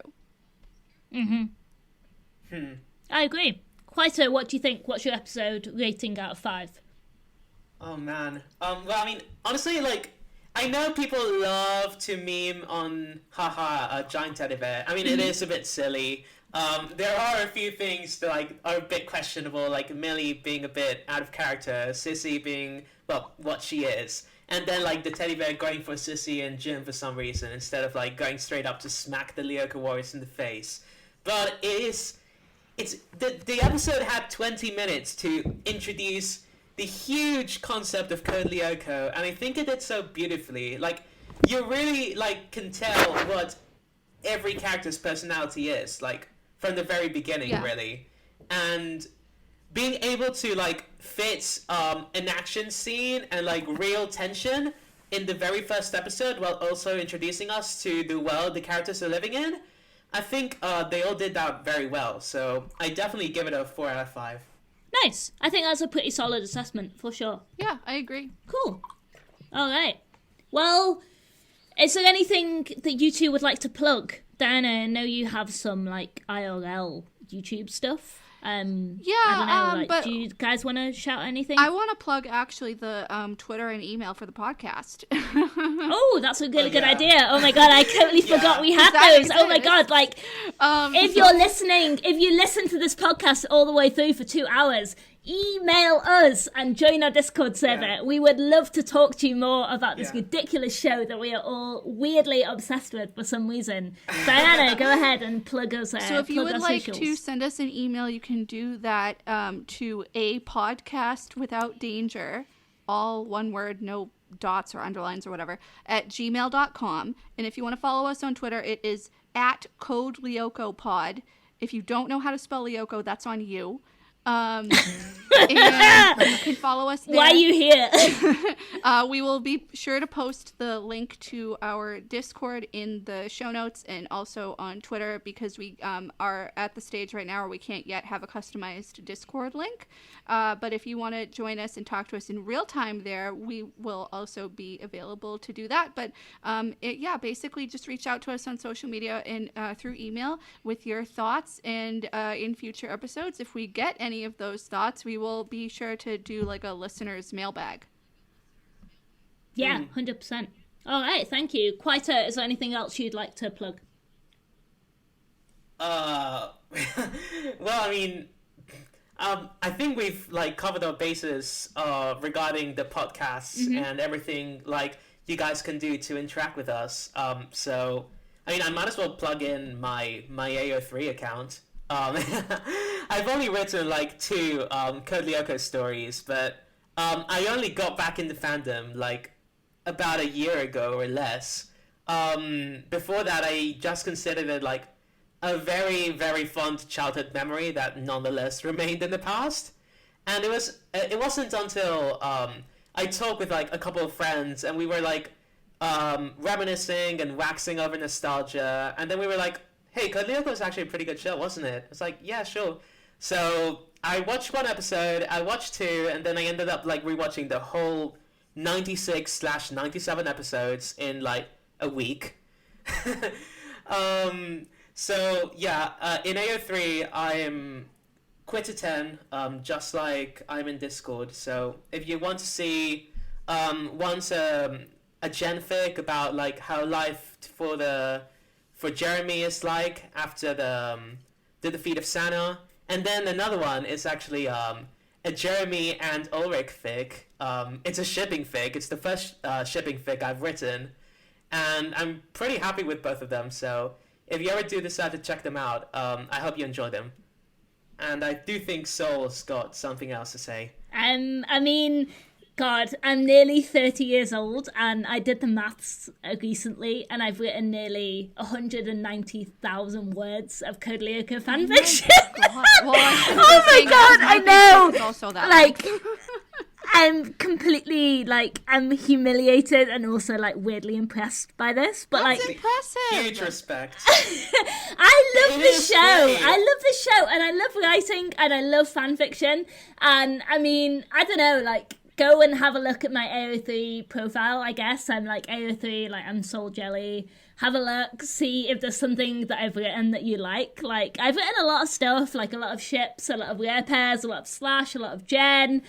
Yeah, and I guess, like, kind of the way that I think about the show in regards to analysis of the podcast, you will probably also see that in my fanfiction. I love headcanons, I love thinking about missing scenes, I love thinking about minor characters, I love thinking about the implications of how this would actually play out in the real world.